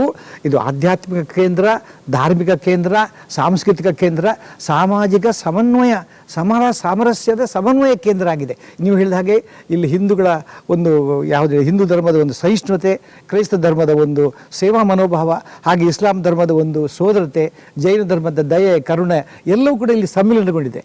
ಇದೊಂದು ಅದ್ಭುತ ಕೇಂದ್ರವಾಗಿ ಮಾರ್ಪಡ್ತಲ್ಲ. ಇದರಿಂದಾಗಿ ಲೋಕ ಕಲ್ಯಾಣವೇ ಆಗಬೇಕು ಹೊರತು ಇನ್ನೇನು ಆಗಲೇಬೇಕು. ನಾವು ಮನಿ ಮೈಂಡೆಡ್, ನಾವು ಹಾರ್ಮೋನಿ ಮೈಂಡೆಡ್ ಆಗಬೇಕು. ಹಣಕ್ಕಾಗಿ ಮಾತ್ರ ಒದ್ದಾಡೋದಲ್ಲ, ಗುಣಕ್ಕಾಗಿ ನಾವು ಹೋರಾಡಬೇಕು. ಯಾಕೆಂದ್ರೆ ನೋಡಿ, ಎಷ್ಟೋ ಜನಸಾಮಾನ್ಯರ ಮನಸ್ಸಿನಲ್ಲಿ ಹಲವಾರು ಪ್ರಶ್ನೆಗಳು. ಅದು ಯಾಕೆ, ಹೇಗೆ, ಭಗವಂತ ಎಲ್ಲಿದ್ದಾನೆ, ಯಾಕಿದ್ದಾನೆ, ಹೇಗಿದ್ದಾನೆ ಅನ್ನೋಂಥ ಪ್ರಶ್ನೆಗಳಿವೆ. ಇವಕ್ಕೊಂದು ಉತ್ತರ, ಸಮರ್ಪಕವಾದ ಉತ್ತರ ಕೊಡದಿದ್ದರೆ ಅವನ ಆತ್ಮ ಅದು ತಣಿಯುವುದಿಲ್ಲ. ಅದನ್ನು ಹೇಗೆ ತಾವು ಸಂಭಾಳಿಸ್ತೀರಿ ಈ ಜನರ ಒಂದು ಸಮಸ್ಯೆಗಳನ್ನು? ಅವರ ನನಗೆ ದಿನಕ್ಕೆ 300-400 ಪತ್ರ ಬರುತ್ತೆ ಥ್ರೂಔಟ್ ವರ್ಲ್ಡ್. ಕಳೆದ 40 ವರ್ಷದಿಂದ ನಾನು ದಿನಕ್ಕೊಂದು 80-100 ಉತ್ತರ ಹಾಕ್ತೇನೆ. ಎಲ್ಲ ಹಂತದಲ್ಲೂ ಗುರುಜಿ ಮಾರ್ಗದರ್ಶನ ನೀಡ್ತಾರೆ. 4 ವಿಧದಲ್ಲಿ, ಒಂದು ಮಂತ್ರ, ಮತ್ತೊಂದು ಯೋಗದ ಮೂಲಕ, ಮತ್ತೊಂದು ನ್ಯಾಚುರಲ್ ಮೆಡಿಸಿನ್ ಅದರ ಮೂಲಕ, ಮತ್ತೊಂದು ಶ್ರದ್ಧಾಯುತವಾದ ಪ್ರಾರ್ಥನೆ. ಎಲ್ಲವೂ ಎಷ್ಟು ಅಂದರೆ 45 ವರ್ಷದಲ್ಲಿ ಕೋಟಿಗಟ್ಟಲೆ ಜನ ಇದರಿಂದ ಸುಪ್ರೀತರಾಗಿದ್ದಾರೆ.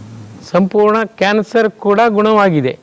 ಆದರೆ ಬಸ್ ಇಳಿದ ಮೇಲೆ ಡ್ರೈವರ್ ಕಂಡಕ್ಟರ್ ಮರೆತು ಹೋಗುವಂತೆ ತಾವು ಕ್ಷೇಮವನ್ನು ಪಡೆದಾಗ ಈ ಕ್ಷೇತ್ರವನ್ನು ಮರೆಯುತ್ತಾರೆ.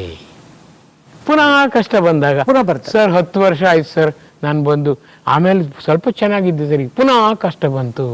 ಸಮುದ್ರದ ಬದಿ ತೆರೆ ಎಲ್ಲರೂ ನಿಂತ್ಕೊಳ್ಳೋದಿದೆಯಾ? ಆಕಾಶದಲ್ಲಿ ಮೋಡ ಯಾರಾದರೂ ತಟಸ್ಥವಾಗಿ ಸ್ಥಾಯಿಯಾಗಿ ಉಳಿದಿದೆಯಾ?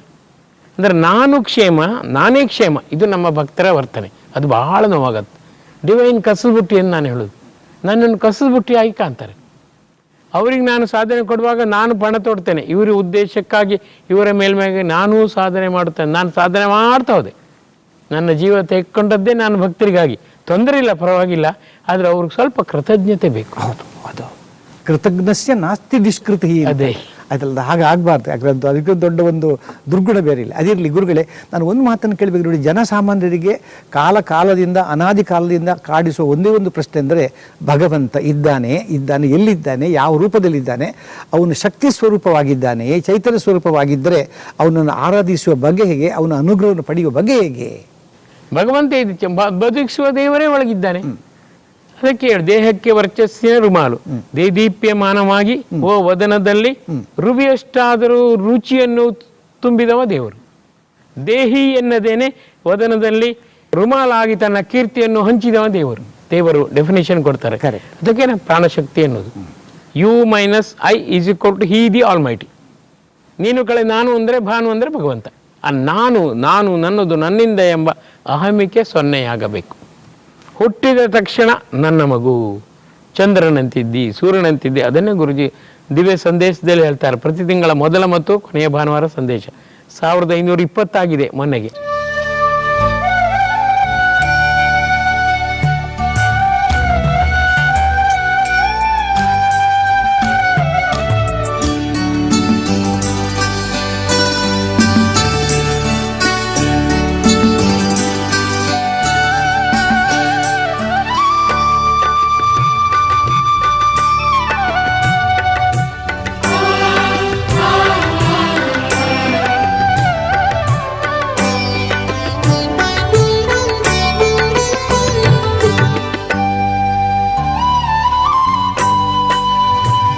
ಯೋಚನೆ ಮಾಡಿ. ಅಂದರೆ ಸುಮಾರು 30 ವರ್ಷಗಳಿಂದ ನಡೀತಾನೆ ಇದೆ.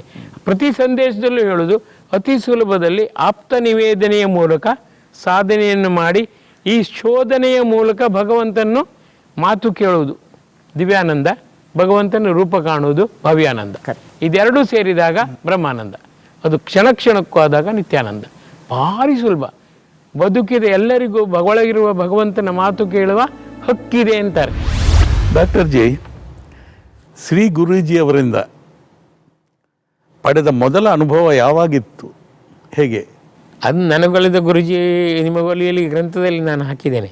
ಯಾಕಂದರೆ ಯಾವಾಗ ನನಗೆ ಸ್ವಾಮಿ ವಿವೇಕಾನಂದರು ಗಾಳಿಯಲ್ಲಿದ್ದಾರೆ, ನೀರಿನಲ್ಲಿದ್ದಾರೆ, ಬೆಳಕಿನಲ್ಲಿದ್ದಾರೆ ಎಂಬುದು ಸ್ಪಷ್ಟವಾಯಿತು, ವ್ಯಾಕುಲ ಹೃದಯದಿಂದ ಕರೆದಾಗ ಖಂಡಿತವಾಗಿ ಓಡೋಡಿ ಬರುತ್ತಾರೆ ಅಂತ ಜಗದಾತ್ಮಾನಂದಜಿ ಒಂದು ಟಾಕ್ನಲ್ಲಿ ಮೇಜುಗುದ್ದಿ ಹೇಳಿದರು. ಅದು ಗುದ್ದಿತಂದು ನಾನು ಎದೆ ಗುದ್ದಿದಂಗೆ, ಓ ನಾನು ಅಜ್ಞಾನಿಯಾಗಿ ಇಷ್ಟು ದಿನ ವೇಸ್ಟ್ ಮಾಡಿದ್ನಲ್ಲ ಅಂತ. ಆಮೇಲೆ ನನ್ನ ಮೈಸೂರಿನ ಶಿವರಾಮಪೇಟೆಯ ಆ ಒಂದು ರೂಮ್ದಲ್ಲಿ ನಾನು ಇದ್ದದ್ದು, ಸ್ವಂತ ಅಡುಗೆ ಮಾಡಿಕೊಂಡು ಅಲ್ಲಿ ಹೋಗಿ ಹಗಲು ರಾತ್ರಿ ನಾನು ಕರೆದೆ ಅವರನ್ನು. ಸಾಮಾನ್ಯವಾಗಿ ಗುರು ದಾರಿ ತೋರಿಸುವ ಅವರು ಪ್ರಥಮ ಬಾರಿಗೆ ಅತ್ಯಂತ ಆಶ್ಚರ್ಯದಿಂದಾಗಿ ಅತ್ಯಂತ ಮಮತೆಯ ಮಡಿಲನ್ನು ಗೊತ್ತಾದಾಗ ಜಿ ಸೇರಿಸಿದೆ, ಗುರುಜಿ ಅಂತ. ನಾನೇ ಒಂದು ಕರೆದದ್ದು, ಗುರುಜಿ ನೀವು ಬೇಕು, ನೀವು ಬೇಕೇ ಬೇಕು, ನೀವೇ ಸಾಕು, ನಿಮ್ಮನ್ನು ನೋಡಬೇಕು. ಹಾಗಾಗಿ ಅವರ ಚಿಕ್ಕಾಗೋದು ಕೈ ಕಟ್ಟಿದ ಒಂದು ಪೋಸ್ ಇದೆ ನೋಡಿ, ಅದನ್ನು ನಾನು ಯಾವಾಗಲೂ ಚಿಕ್ಕಂದಿಂದ ಅಂದರೆ 5 ವರ್ಷದಿಂದ ಲೈಕ್ ಮಾಡ್ತಿದ್ದೆ. ನೀವು ಯಾಕೆ ಕೈ ಕೊಟ್ಕೊಂಡಿದ್ದೀರಿ, ನಿಮ್ಮ ಕೈ ಬಿಡಿಸೋರೇ ಇಲ್ವಲ್ಲ, ನಿಮ್ಗೆ ಏನು ಕೆಲಸವೇ ಇಲ್ವಾ ಅಂತ. ಆ ಥರ ನನ್ನ ಮಕ್ಕಳಾಟಿಕೆ ಬುದ್ಧಿ ಯೋಚನೆ ಮಾಡಿ. ಜಗತ್ತಲ್ಲಿ ಈ ಥರ ತಿಳಿದವರೇ ಇಲ್ಲ. ನಾನು ಹೇಳಿದಾರೆ, ನಾನು ಅಮೆರಿಕ ಹೋದಾಗ ಇದನ್ನೇ ಹೇಳಿದ್ದೇನೆ, ಯಾರು ನಿಮಗೆ ಈ ಥಾಟ್ ಬಂದಿತ್ತ ಅಂತ. ಬರಲಿಲ್ಲ ಸರ್ ಅಂತ. ನನಗೆ ಯಾವಾಗ ಕಂಡುಗಳು ಕೈ ಕೊಟ್ಟೋದಂದ್ರೆ, ನಾವು ಮೈಸೂರಿನಲ್ಲಿ ಸಯಾಜಿ ರೋಡ್ನಲ್ಲಿ ಎಲ್ಲ ಹಾಗೆ ಸಂಜೆ ಮೆಡಿಕಲ್ ಸ್ಟೂಡೆಂಟ್ಸ್ ಎಲ್ಲ ಕೈ ಕೊಟ್ಕೊಂಡು ನೋಡ್ತಾ ಇರ್ತಾರೆ ಹೋಗೋರನ್ನ. ದೊಡ್ಡ ರಸ್ತೆ ಅದು, ನೋಡ್ತಾ ಇರ್ತಾರೆ. ಕೆಲಸ ಇಲ್ದಿದ್ಕೊಂಡು ನಾವು ಕೈ ಕೊಟ್ಟು, ಕೆಲಸ ಇದ್ದುಕೊಂಡು ಕೈ ಬಿಚ್ಚೋದು, ಸರಿ ತಾನೆ? ಈಗ ನೀವು ಯಾಕೆ ಕೈ ಕೊಟ್ಕೊಂಡಿದ್ದೀರಿ, ನಿಮ್ಮನ್ನು ಯಾರು ಬಿಚ್ಚೋರೇ ಇಲ್ಲವಲ್ಲ ಕೈ. ಏನೇ ಆಗಲಿ, ನನಗೆ ಉಸಿರಿದ್ದದ್ದಾದರೆ, ನೀವು ಶಕ್ತಿ ಕೊಟ್ಟದಾರೆ, ಖಂಡಿತವಾಗಿ ನಿಮ್ಮ ಕೈ ಬಿಚ್ಚಿ ಆ ಕೈಯಿಂದ, ಎರಡೂ ಕೈಯಿಂದ ನನಗೆ ನೀವು ಅಭಯವನ್ನು ನೀಡಿ, ವರದವನ್ನು ನೀಡಿ, ನಿಮ್ಮ ಬಾಯಿಯನ್ನು ಬಿಚ್ಚಿ ನಿಮ್ಮ ಮಧುರ ಮಾತನ್ನು ಕೇಳಲೇಬೇಕು ಅಂತ 5 ವರ್ಷ ತುಂಬುವಾಗ ನಾನು ಪ್ರತಿಜ್ಞೆ ತೊಟ್ಟಿದ್ದೆ. ಅದು ಇದೆಲ್ಲ ಏನು ಗೊತ್ತಾ, ಇನ್ಸ್ಟಿಂಕ್ಟ್ ಬರೋದೆಲ್ಲ ಭಗವಂತನ ಕೃಪೆ, ನಮ್ದು ಅಲ್ವೇ ಇಲ್ಲ. ಇದನ್ನು ಡಿವೈನ್ ಮ್ಯಾಜಿಕ್, ಡಿವೈನ್ ಮಿರೇಕಲ್ ಅಂತಾರೆ ಗುರುಜಿ. ನಮಗೆ ಅರ್ಥ ಆಗೋದಿಲ್ಲ ಅದು. ಆದರೆ ನಾವು ಒಪ್ಪಿಕೊಂಡ್ರೆ ಮತ್ತಷ್ಟು ಬಡಿಸುತ್ತಾನೆ. ನಂದೇ ಅಂತ ತಿಳ್ಕೊಂಡು ಸ್ಟಾಪ್, ಮತ್ತು ಮುಂದೆ ಬರೋದಿಲ್ಲ. ಹಾಗಾಗಿ ಆ ದಿನ ನಾನೊಂದು 3 ದಿನ ಇರ್ಬೋದೇನು, 3 ದಿನ ಕಾಲೇಜಿಗೆ ಹೋಗ್ತಿದ್ದೆ, ಬರ್ತಾಯಿದ್ದೆ. ಸುಮಾರು ಮಿನಿಮಮ್ 5 ಗಂಟೆ. ಎಲ್ಲಿರುವಿರಿ, ಬನ್ನಿ, ಕೃಪೆದೋರಿ, ಕಾಪಾಡಿ, ಮೇಲೆತ್ತಿ, ಮುದ್ದಿಸಿ, ಕೈ ಹಿಡಿದು ಮುನ್ನಡೆಸಿ, ಮೊದಲು ನನಗೆ, ಆಮೇಲೆ ಜಗತ್ತಿನ ಎಲ್ಲರಿಗೂ ಒಳಿತು ಮಾಡಿ, ಆಮೇಲೆ ಈ ದೇಶಕ್ಕೆ ಭವ್ಯ ಭವಿಷ್ಯತ್ತನ್ನು ನೀವು ಕೊಡಿ, ಜಗತ್ತು ವಿಶ್ವ ಎಲ್ಲ ಅನುರಣಿತವಾಗಬೇಕು, ಬೆಳಕಿನಿಂದ ಸದಾಕಾಲ ಬೆಳಗುವಂತೆ ನೀವು ಡಿವೈನ್ ಮ್ಯಾಜಿಕ್ ಮಾಡಬೇಕು ಅಂತೆಲ್ಲ ಕರೆದ ಮೇಲೆ 3 ದಿನದ ನಂತರ ಮಧ್ಯರಾತ್ರಿ 12 ಗಂಟೆಗೆ ಅವ್ರದ್ದು ಪ್ರಥಮ ವಾಣಿ ಕೇಳ್ತು. Work on fire, fly in air, I am here, why do you fear, O my dear, make it clear, be with chair. ಹಾಗಾಗಿ ಸಿಡಿಲು ಮತ್ತು ಮಿಂಚಿನ ಆ ಬೆಳಕು ಸಿಡಿಲೇ ಮಾಡಿ ಮೈ ಎಲ್ಲ ರೋಮಾಂಚನ ಆಗಿ ಒಂದ್ಸರಿ, ಇದೆಲ್ಲ ಎಷ್ಟು 2 ನಿಮಿಷದಲ್ಲಿ ಒಂದ್ಸರಿ ನನಗೆ ತತ್ತರಿಸೋದು ಸತ್ಯವೋ ಸುಳ್ಳ ಇದೆ. ಅವ್ರ ಮುಖ ಮಾತ್ರ ಒಂದು ಸೊಳ್ಳೆ ಪರದೆ ಒಳಗಡೆ ಇಣಕಿದ್ರು.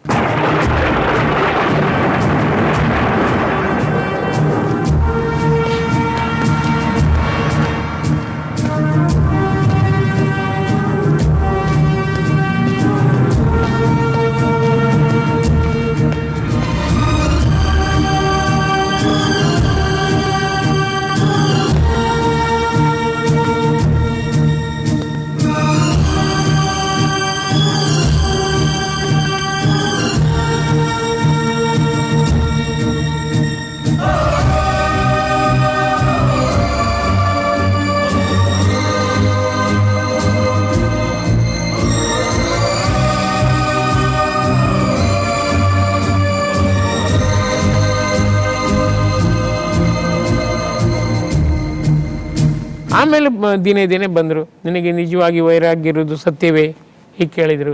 Wear ever vigour and valour there I am ಅಂದರು. Be bold and brave, help all people with compassion, contentment, control, consideration, conquer your self and I will be with you. ಈ ಥರ ಅವ್ರದ್ದೆಲ್ಲ ವಾಲ್ಕ್ಯಾನಿಕ್ ಓಡಿಸಲ್ಲ, ಸ್ವಾಮಿ ವಿವೇಕಾನಂದರು ಓಡಿಸೋದ್ರೆ ಮತ್ತೆ ಮಾತಾ ಇಲ್ಲ. ಅದನ್ನೆಲ್ಲ ಜೀವಿತ ಕಾಲದಲ್ಲಿ ನಾನು ಕೇಳಿದ ಮೇಲೆ ಆಮೇಲೆ ಕಂಪ್ಲೀಟ್ ಡಿಕ್ಟೇಟ್ ಶುರು ಮಾಡಿದರು. ನನ್ನ ಕಂಪ್ಲೀಟ್ ವರ್ಕ್ಸ್ 1ನೇ ವಾಲ್ಯೂಮ್ನ 34ನೇ ಪುಟದ 12ನೇ ಲೈನ್ ನೋಡು, ಇದೇ ಇತ್ತು ಅಂತ ನೋಡ್ಕೊಂಡು ಹೋದ್ರೆ ಲೈಬ್ರರಿಲಿ, ಆಶ್ರಮದ library same words, same sentence. ಎಷ್ಟಂದರೆ ಅತಿ ಸುಲಭ. ನಾನು ಸ್ವಂತ ಅಡುಗೆ ಮಾಡ್ಕೊಂಡಿದ್ದೆವ, ಪಂಚಿ ಉಟ್ಕೊಂಡು ಆಶ್ರಮಕ್ಕೆ ಹೋಗ್ತೀನಿ, 3 ಕಿಲೋಮೀಟ್ರ್ ನಡ್ಕೊಂಡು ಹೋಗ್ತಿದ್ದೇನೆ. ಹೋಗೋರು ಹೇಳ್ತಿದ್ರು 4:20ಕ್ಕೆ ಹೊರಡು, ಆಮೇಲೆ ಒಂದು ಪೆಟ್ರೋಲ್ ಬ್ಯಾಂಕ್ನಲ್ಲಿ ಒಂದು ಇದೆ, ಬಸ್ ಸ್ಟಾಪ್ ಇದೆ, ಪೆಟ್ರೋಲ್ ಬ್ಯಾಂಕಿಗೆ ಹೋಗುವಾಗ 4:40 ಆಗುತ್ತೆ. ಅಲ್ಲೊಂದು CBS ಬಸ್ ಬರುತ್ತೆ, ಅದರ 18ನೇ ಸೀಟ್ ಖಾಲಿ ಇರುತ್ತೆ, ಅಲ್ಲೋಗಿ ಕೂತ್ಕೋ. ಆಮೇಲೆ 5:05ಕ್ಕೆ ಆಶ್ರಮದ ಮುಂದೆ ಇಳಿ ಅಂತ. ನಾನು ಸೀದಾ ಅದೇ ಟೈಮಿಗೆ ಹೋಗೋದು. ಆಮೇಲೆ 18ನೇ ಸೀಟ್ ಖಾಲಿ ಇರುತ್ತೆ, ಅಲ್ಲಿ ಕೂತ್ಕೊಳ್ಳು. ಈ ಥರ ಎಲ್ಲ ಎವ್ರಿಥಿಂಗ್ ಗೈಡೆನ್ಸ್ ಅಂದರೆ ಕ್ರಿಸ್ಟಲ್ ಕ್ಲಿಯರ್ ಗೈಡೆನ್ಸ್. ಇನ್ ಡೌಟ್ ಎಂತ, ಸತ್ಯನ ಪರಿಶೀಲಿಸಿ ಸತ್ಯ ಅಂತ ಆದಮೇಲೆ, ಕಟು ಸತ್ಯ ಪರಮ ಸತ್ಯ ಆದಮೇಲೆ ಮತ್ತೆ ಪರೀಕ್ಷೆ ಉಂಟಾ? Completely I obeyed him, I render ಅಂತ, I surrendered my self to him. ಹಾಗೆ ಇಂಥದ್ದು ಆಮೇಲೆ ದಿನದಲ್ಲಿ ನೂರಾರು ಸರಿ ಸಹಸ್ರಾರು ಬಾರಿ ಆಯಿತು. ಆಮೇಲೆ ಲೆಕ್ಕ ಇಲ್ಲ, ಈಗ ಲೆಕ್ಕವೇ ಇಲ್ಲ. It is really excellent experience you had it. ಅಲ್ಲ, ಅದು ಹಿ ಹ್ಯಾಸ್ ಗಿವನ್ ಮೀ. ನಂದೇನಲ್ಲ ಅಲ್ಲಿ ನಾ ಹೇಳೋದು. ಈಗ ನೋಡಿ, ಬಸ್ ಬರ್ತಾ ಇರುತ್ತೆ ಬಾಂಬೆಯಿಂದ, ನಾನು ಅದೇ ಉದಾಹರಣೆ ಕೊಡೋದು. ತುಂಬ ಧೂಳಿರುತ್ತೆ. ಸಡನ್ನ ನಮ್ಮ ಮನೆ ಎದುರು ಬರುವಾಗ ಧಾರಾಕಾರ ಮಳೆ, 2 ನಿಮಿಷದಲ್ಲಿ ಬಸ್ ಚೊಕ್ಕ. ಆ ಮಳೆಗೆ ಯಾರು ಕಾರಣ? ಡ್ರೈವರಾ, ಕಂಡಕ್ಟರಾ, ಓನರಾ, ಅಥವಾ ಪ್ಯಾಸೆಂಜರ್ಸಾ? It is his wish. ಅವನಿಗೊಂದು ಗೊತ್ತಾಯಿತು ಭಗವಂತನಿಗೆ, ಇಲ್ಲೊಬ್ಬ ಇದ್ದಾನೆ, ಆಧ್ಯಾತ್ಮಿಕ ತರ್ಷೆ ಇರುವ ಒಂದು ಪ್ರಾಣಿ ಇದೆ, ಆ ಪ್ರಾಣಿಯನ್ನು ಮನುಷ್ಯ ಮಾಡಬೇಕು, ಮನುಷ್ಯನನ್ನು ದೇವ ಮನುಷ್ಯ ಮಾಡಬೇಕು ಅಂಥೇಳಿ ಕೃಪರಿಸಿದ. ನಾನು completely I bended my self. So bending, sending ಎಲ್ಲ ಜೊತೆಗಾದಮೇಲೆ ನನ್ನನ್ನು ನಂಬಿದ್ರು, ನಾನು ನಂಬಿದ್ದೆ. Wherever belief is there I am ಅಂತಾರೆ ಅವರು. First belief, then relief. Doctor ji, Shri ಗುರೂಜಿಯವರ ಅಸ್ತಿತ್ವದ ಬಗ್ಗೆ ತಮಗೆ ಹೇಗೆ ಮನವರಿಕೆ ಆಗಿತ್ತು? ಹೇಳಿದ್ನಲ್ಲ, ನಾನಾ ರೀತಿಯ ಸೂಚನೆ, ನಾನಾ ರೀತಿಯ ಮಾರ್ಗದರ್ಶನ, ನಿರ್ದೇಶನ ಜೊತೆಗಿದ್ದೆ. ಇಷ್ಟೊತ್ತಿಗೆ ಈಗ ಯಾರು ಮನೆಗೆ ಹೋಗ್ಬೇಕಂತಿದ್ರೆ 8 ಗಂಟೆಗೆ ಹೋಗ್ತೇನೆ, ಬೇಡ 8 ಗಂಟೆಗೆ ಅವ್ರು ಇರುವುದಿಲ್ಲ, 8:30 ಹೊರಡು, ನೀನು ಹೋದ 5 ನಿಮಿಷದಲ್ಲಿ ಬರ್ತಾರೆ. ಹೋದ್ರೆ ಹಾಗೆ ನೀವು ಬೇಗ ಬಂದಿದ್ರೆ ನಾನು ಇರ್ತಿರ್ಲಿಲ್ಲ, 8 ಗಂಟೆಗೆ ಬಂದೆ ಅಂತ ಅವ್ರು ಹೇಳ್ತಾರೆ. ಇಂಥದ್ದು ಲಕ್ಷಾಂತರ ಅನುಭವಗಳು. ಆಸ್ ಇಫ್ ಅವ್ರು ಹೇಳ್ತಾರೆ ಯೂನಿವರ್ಸಲ್ ಸ್ಯಾಟಲೈಟ್, ನಾನು ಅಂದರೆ ಯೂನಿವರ್ಸಲ್ ಸ್ಯಾಟಲೈಟ್ ಅಂತ. ವೈಟ್ ಹೌಸ್ನಲ್ಲಿ ಏನಾಗತ್ತೆ ನೀ ಕೇಳು, ನಾನು ಹೇಳ್ತೇನೆ ಬೇಕಾರೆ. ಯೋಚನೆ ಮಾಡಿ, ಇನ್ನೂ ಪರೀಕ್ಷೆ ಮಾಡೋದು ಮೂರ್ಖ. ಆ ಸ್ಥಿತಿಗೆ ನಾನು ಹೋಗಲಿಲ್ಲ. ಹಾಗಾಗಿ ಯಾಕೆ ಎಲ್ಲರಿಗೂ ಇದನ್ನು ನೀವು ಕೊಡೋದಿಲ್ಲ ಅಂತ ಹೇಳೋದು ನಾನು. ನನಗೊಲಿದ ಗುರುಜಿ ನಿಮಗೊಲಿಯಲಿ, ನನಗೊಲಿದ ಈ ಸಂದೇಶ ಎಲ್ಲರಿಗೂ ಯಾಕೆ ಕೊಡೋದಿಲ್ಲ? ಬಾಗಿಲು ತೆಗೆದಿಲ್ಲ ಅವರಂತಾರೆ. ಹೊರಗಡೆ 12 ಗಂಟೆ ಮಧ್ಯಾಹ್ನ ಆದರೂ ಕೂಡ ಕಿಟಕಿ ಬಾಗಿಲು ಬಂದ್ ಮಾಡ್ಕೊಂಡ್ರೆ ಒಳಗಡೆ ಬಿಸಿಲು ಹೋಗುತ್ತಾ? ಎಲ್ಲ ಮುಖದಲ್ಲಿ ಪಂಚೇಂದ್ರಿಯಗಳ ಮುಚ್ಕೊಂಡಿದ್ದಾರೆ, ಅಥವಾ ಸೆನ್ಸುವಲ್ ಆರ್ಗನ್ಸ್ ಅನ್ನು ಬಿಚ್ಕೊಂಡಿದ್ದಾರೆ, ಈ ವಿಷಯ ವಸ್ತು ವಾಸನೆಗೆ ತರ್ಕೊಂಡಿದ್ದಾರೆ. ಭಗವಂತನ ಕಡೆ ಎಲ್ಲ ಬಾಗಿಲು ಹಾಕ್ಕೊಂಡಿದ್ದಾರೆ. ನಾನೇನು ಮಾಡಲಿ? ಎಷ್ಟೋ ಸರಿ ರಾತ್ರಿ ಬಂದವ್ರ ಮಗು ಬಂದಿದ್ದೇನೆ ಅನ್ನುವಾಗ ನಾನು ಸೀದಾ ಹೋಗಿ ಬೆಂಗಳೂರು ಪ್ರಶಾಂತರಿಗೆ ದರ್ಶನ ಕೊಡಿ ಅನ್ನೋದಿದೆ. ನೋಡಿ ಹೇಗೆ ಮಾಡ್ಕೊಂಡಿದ್ದಾನೆ ನೋಡು ಅಂತಾರೆ. ಕೌಚಿ ಮಾಡ್ಕೊಂಡಿದ್ದಾರೆ. ಬೇಕಾಗಿಲ್ಲ, ನಾನು ಹೇಗೆ ಮಾಡಲಿ? ನಿನ್ನ ಹತ್ರ ಬಂದದಕ್ಕೆ ನೀನು ನನ್ನನ್ನು ಬೈದ ನಿಂದಿಸುವುದ? ಮಗು ನಾನು ಬಂದಿದ್ದೇನೆ, ಅಯ್ಯೋ ಸಾರಿ ಮನ್ನಿಸಿ ಮುನ್ನಡೆಸಿ ದಾರಿ ತೋರಿ ಅಂತ ನಾನು ಕಣ್ಣೀರು ಹಳಿಸಿದಾಗ, ಇರಲಿ ನನ್ನ ಮಗು ತಾನೇ ಅಂತಾರೆ. ಇದು ಜೀವನ. ಭಗವಂತ ಸೋ ಲಿಬರಲ್, ಸೋ ಜನರಸ್. ನಮ್ಗೆ ಗೊತ್ತೇ ಇಲ್ಲ. ಬರೀ ನಾವು ಮೂರ್ತಿಗೆ ಆಭರಣ ತೊಡಿಸಿ ಆರತಿ ಮಾಡಿ ಕೃತಾರ್ಥರಾಗ್ತೇವೆ. ಚಿನ್ಮಯಿ ಮೂರ್ತಿ ಇದೆ, ಸಾಕ್ಷಾತ್ ನೋಡುತ್ತಿದ್ದಾನೆ, 24 ಗಂಟೆ ಜೊತೆಗಿದ್ದಾನೆ. ಯೋಚನೆ ಮಾಡಿ, ಆ ಭಾವ ಬಂದರೆ ನಾವು ಅಸತ್ಯ, ಅನ್ಯಾಯ, ಅಧರ್ಮ ಮಾಡ್ತೇವಾ? ಮೋಸದಾಗ ವಂಚನೆ ಸಾಧ್ಯವೇ ಇಲ್ಲ. ಯಾಕಂದರೆ ಅವನು ನೋಡ್ತಾ ಇರ್ತಾನೆ. Watches, catches, matches, patches. ಗೊತ್ತೇ ಇಲ್ಲ ಅದು. ಸುಳ್ಳು ಹೇಳಿ ಹೇಳಿ ಹೇಳಿ ಕುರಿತು ಇರ್ತಾರೆ. ಕೊನೆಯ ಕಾಲದಲ್ಲಿ ಮಾತು ಬಿದ್ದು ಹೋಗುತ್ತೆ. ನಿನ್ನ ಕುಕರ್ಮದ ಒಂದು ಹಂತ ಮುಗಿದಿದೆ, ನೀನಿನ್ನು ಮಾತಾಡಬೇಡ. ಅದಕ್ಕೆ ಮಾತಾಡೋ ಶಕ್ತಿನ ತೆಗಿತಾನೆ ಭಗವಂತ. ಅಲ್ಲೂ ಜನರಸ್. ಇಲ್ದಿರೆ ಘೋರ 100 ಜನ್ಮಕ್ಕೆ ಬೇಕಾದ ಮಾಡ್ತಾನೆ. ಈಗ 50 ಜನ್ಮಕ್ಕಾಗಿದೆ ಸಾಕು, ನಿನ್ನ ಮಾತು ಬಿದ್ದೋಗುತ್ತೆ. ಎಷ್ಟು ಜನರಸ್ ನೋಡಿ. ಒಂದು ಗಾಯ ಆದರೂ ನೋಡಿ 4 ನಿಮಿಷದಲ್ಲಿ ಗಾಯ ನಿಲ್ಲತ್ತೆ, ಬ್ಲೀಡಿಂಗ್ ನಿಲ್ಲತ್ತೆ, ಕ್ಲಾಟ್ ಆಟೋಮೆಟಿಕ್ ಬರುತ್ತೆ. ದೇಹದ ಬೆಳವಣಿಗೆ ದುರಸ್ತಿ ಕಾರ್ಯ ತಂದೆ ತಾಯಿ ಮಾಡ್ತಾರಾ? ಡಾಕ್ಟ್ರ್ ಮಾಡ್ತಾರಾ? ನಾವು ನೋಡಿ, surgeon sutures the ವುಂಡ್, god heels it. ನಾವು ಹೊಲಿಬೋದು, ಆ ಕಣಗಳೆಲ್ಲ ಬಂದು ಪುನಃ ಗಾಯವೇ ಇಲ್ಲದಂತೆ ಸ್ಕಾರ್ ಇಲ್ದಿದ್ದಂಗೆ ದೇಹದ ರಿಪೇರಿ ಮಾಡೋದು. Prepares and repairs god.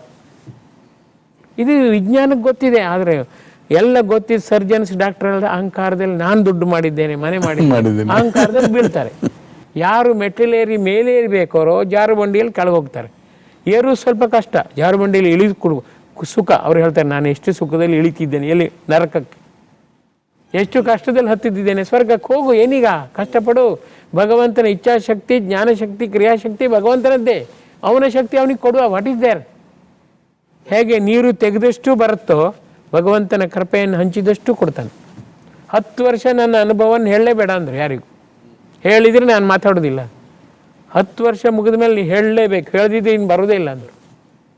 ಹೇಳಿದಷ್ಟು ಹೊಸ್ತು ಕೊಡ್ತೇನೆ. ಎಂಥ ಅದ್ಭುತ ನೋಡಿ ಕೃಪೆ. ಇದು ಅರ್ಥವೇ ಆಗೋದಿಲ್ಲ ನಮಗೆ. ಬರೀ ರಿಚುವಲ್ಲಿ ನಾವಿದ್ದೇವೆ, ಸ್ಪಿರಿಚುವಲ್ನಲ್ಲಿ ಹೋಗ್ತಾನೆ ಇಲ್ಲ. ಸ್ಟ್ಯಾಟಿಕ್ ಪಾಯಿಟಿ ಆಗಿದೆ, ಡೈನಾಮಿಕ್ ಸ್ಪಿರಿಚುವಾಲಿಟಿ ಆಗಬೇಕು. ಅದಕ್ಕೆ ಅವ್ರು ಹೇಳಿದ್ದು, ಈ 33 ವರ್ಷದಲ್ಲಿ ಡಿವೈನ್ ಪಾರ್ಕ್ ಅಂದರೆ ಫಸ್ಟ್ ಸ್ಪಿರಿಚುವಲ್ ಲ್ಯಾಬೊರೇಟರಿ ಆಗಿ ಮಾಡ್ತೇನೆ, ಫಸ್ಟ್ ಇನ್ ದಿ ಯೂನಿವರ್ಸ್. ಅವ್ರಿಗೆ ಜೀವಿತ ಕಾಲದಲ್ಲಿ ಒಂದು ಐಡಿಯಾ ಇತ್ತು, ನಿರಾಕಾರಿ ದೇವರನ್ನು ನಾನು ಸ್ಥಾಪಿಸಬೇಕು. ಅಲ್ಲಿ ಎಲ್ಲ ಧರ್ಮದವರು ಇರಬೇಕು. ಬಂದವರೆಲ್ಲ ಭಗವಂತನ ಒಂದು ಆತ್ಮಶಕ್ತಿ ಅಂತ ಕಾಣಬೇಕು. ಅಷ್ಟೊತ್ತಿಗೆ ಅವರ ಪ್ರಾಣ ಪಕ್ಷಿ ಹಾರಿ ಹೋಯಿತು.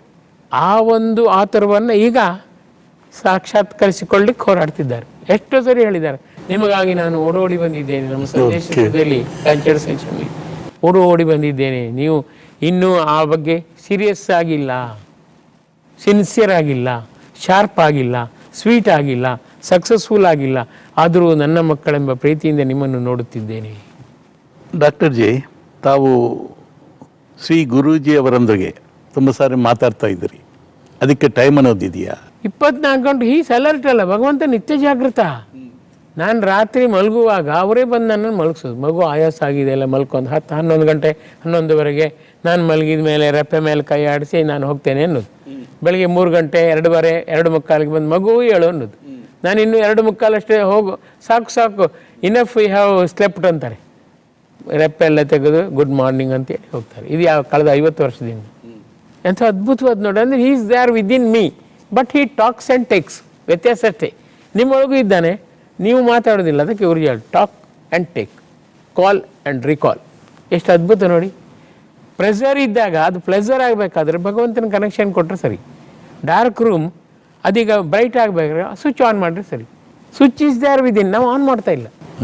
ಆನ್ ಮಾಡಬೇಕಾದ್ರೆ ನಾನು 0 ನೀನೇ 0, ನಾನು ಮಗು ತೋರು ನಗು, ನಾನು ಕಂದ ತೋರು ಅಂದ, ನಾನೇ ಇಲ್ಲ ನೀನೇ ಎಲ್ಲ. ಇದು ಸರಳ ಮಂತ್ರ. ಗುರೂಜಿ, ಒಂದು ಇಷ್ಟುವರೆಗೆ ಡಾಕ್ಟರ್ ಚಂದ್ರಶೇಖರ್ ಉಪಾಜಿ ಅವರನ್ನು ಡಾಕ್ಟರ್ ಜಿ ಅಂತ ಕರಿತಾ ಇದೆ. ಇದೆಲ್ಲ ಕೇಳಿದ ಮೇಲೆ can I call you Guruji? No, I am Guruji ದಾಸ. ವೈ? ಐ ಆಮ್ ಗುರುಜಿ ದಾಸಾನುದಾಸರ ದಾಸಾನುದಾಸ. The dust cannot be called as Mount Everest. The tank cannot be called as tape, or the tape cannot be called as tank. ಯಾರ್ಯಾರು ಎಲ್ಲಿರಬೇಕೋ ಅಲ್ಲೇ ಇರಬೇಕು. ನಾನು ದಾಸ, ನಂಗೆ ಅದೇ ಸಾಕು, ಮತ್ತು ಏನು ಬೇಡ. ಅವರು ನನ್ನಲ್ಲಿ ವಾಸ, ಅವರು ನನ್ನ ಶ್ವಾಸ, ಹಾಗಾಗಿ ನನಗೆ ಸ್ವಲ್ಪ ಸಂತೋಷ. ಏನಂತೀರಿ? ಯಾವಾಗಲೂ ಎತ್ತು ಗಾಡಿ ಮುಂದಿರಬೇಕು, ಎತ್ತನ ಗಾಡಿ ಹಿಂದೆ ಕಟ್ತಾರೆ ಯಾರು? ಎಂಥದ್ದು ಮಾರ್ರೆ ನೀವು. ಬಲ ಎಂಬ ಹೆಸರಿಟ್ಕೊಂಡು ನೀವು ಹಿಂಗೆಲ್ಲ ಮಾತಾಡಿದ್ರೆ ನಾನು ಏನು ಮಾಡೋದು? ನೋ, ನಮಗೆ ದೇವರಿಗೆ ಇದು okay. As far as we are concern, I am a ನಿಷ್ಠ ದಾಸ ಆರ್ ಗುರುಜಿ ದಾಸ. ಓಕೆ, ಗುರುಜಿ ದಾಸ. ಗುರುವೇ ನಿನಗೆ ಜಗವೇ ಶರಣು, ಗುರಿಯ ತೋರೋ ಗುರುವೇ ಶಿವನು, ಹಡೆದ ಆ ತಾಯಿಗೆ ಒಲಿದಾಗ ಗುರುವಿಗೆ, ಶರಣಾಗು ಜೀವವೇ ಋಣಿಯಾಗಿ ಬಾಳು ನೀ, ನದಿ ಕಡಲ ಸಂಗಮದಂತೆ ಲೀನವಾಗಿ ಹೋಗು ನೀ. ಗುರುವೇ ಗುರುವೇ ನಿನಗೆ ಶರಣು, ಗುರುವೇ ಗುರುವೇ ನಿನಗೆ ಶರಣು.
ಪೂಜ್ಯ ಡಾಕ್ಟರ್ ಜಿ ಅವರ ರಾಷ್ಟ್ರ ನಿರ್ಮಾಣ ಕಾರ್ಯಕ್ರಮಕ್ಕೆ ಶುಭ ಕೋರುವವರು ವಿನಯ ದಯಾನಂದ ಬೆಂಗಳೂರು, ಬಿ ಸಂತೋಷ್ ಚಿಕ್ಕಮಗಳೂರು, ವಿವೇಕ ಜಾಗೃತ ಬಳಗ ಬ್ಯಾಡಗಿ, ದೀಪಾ ಬಾಳಿಗ ಪುಣೆ, ಹರೀಶ್ ಪೈ ದುಬೈ,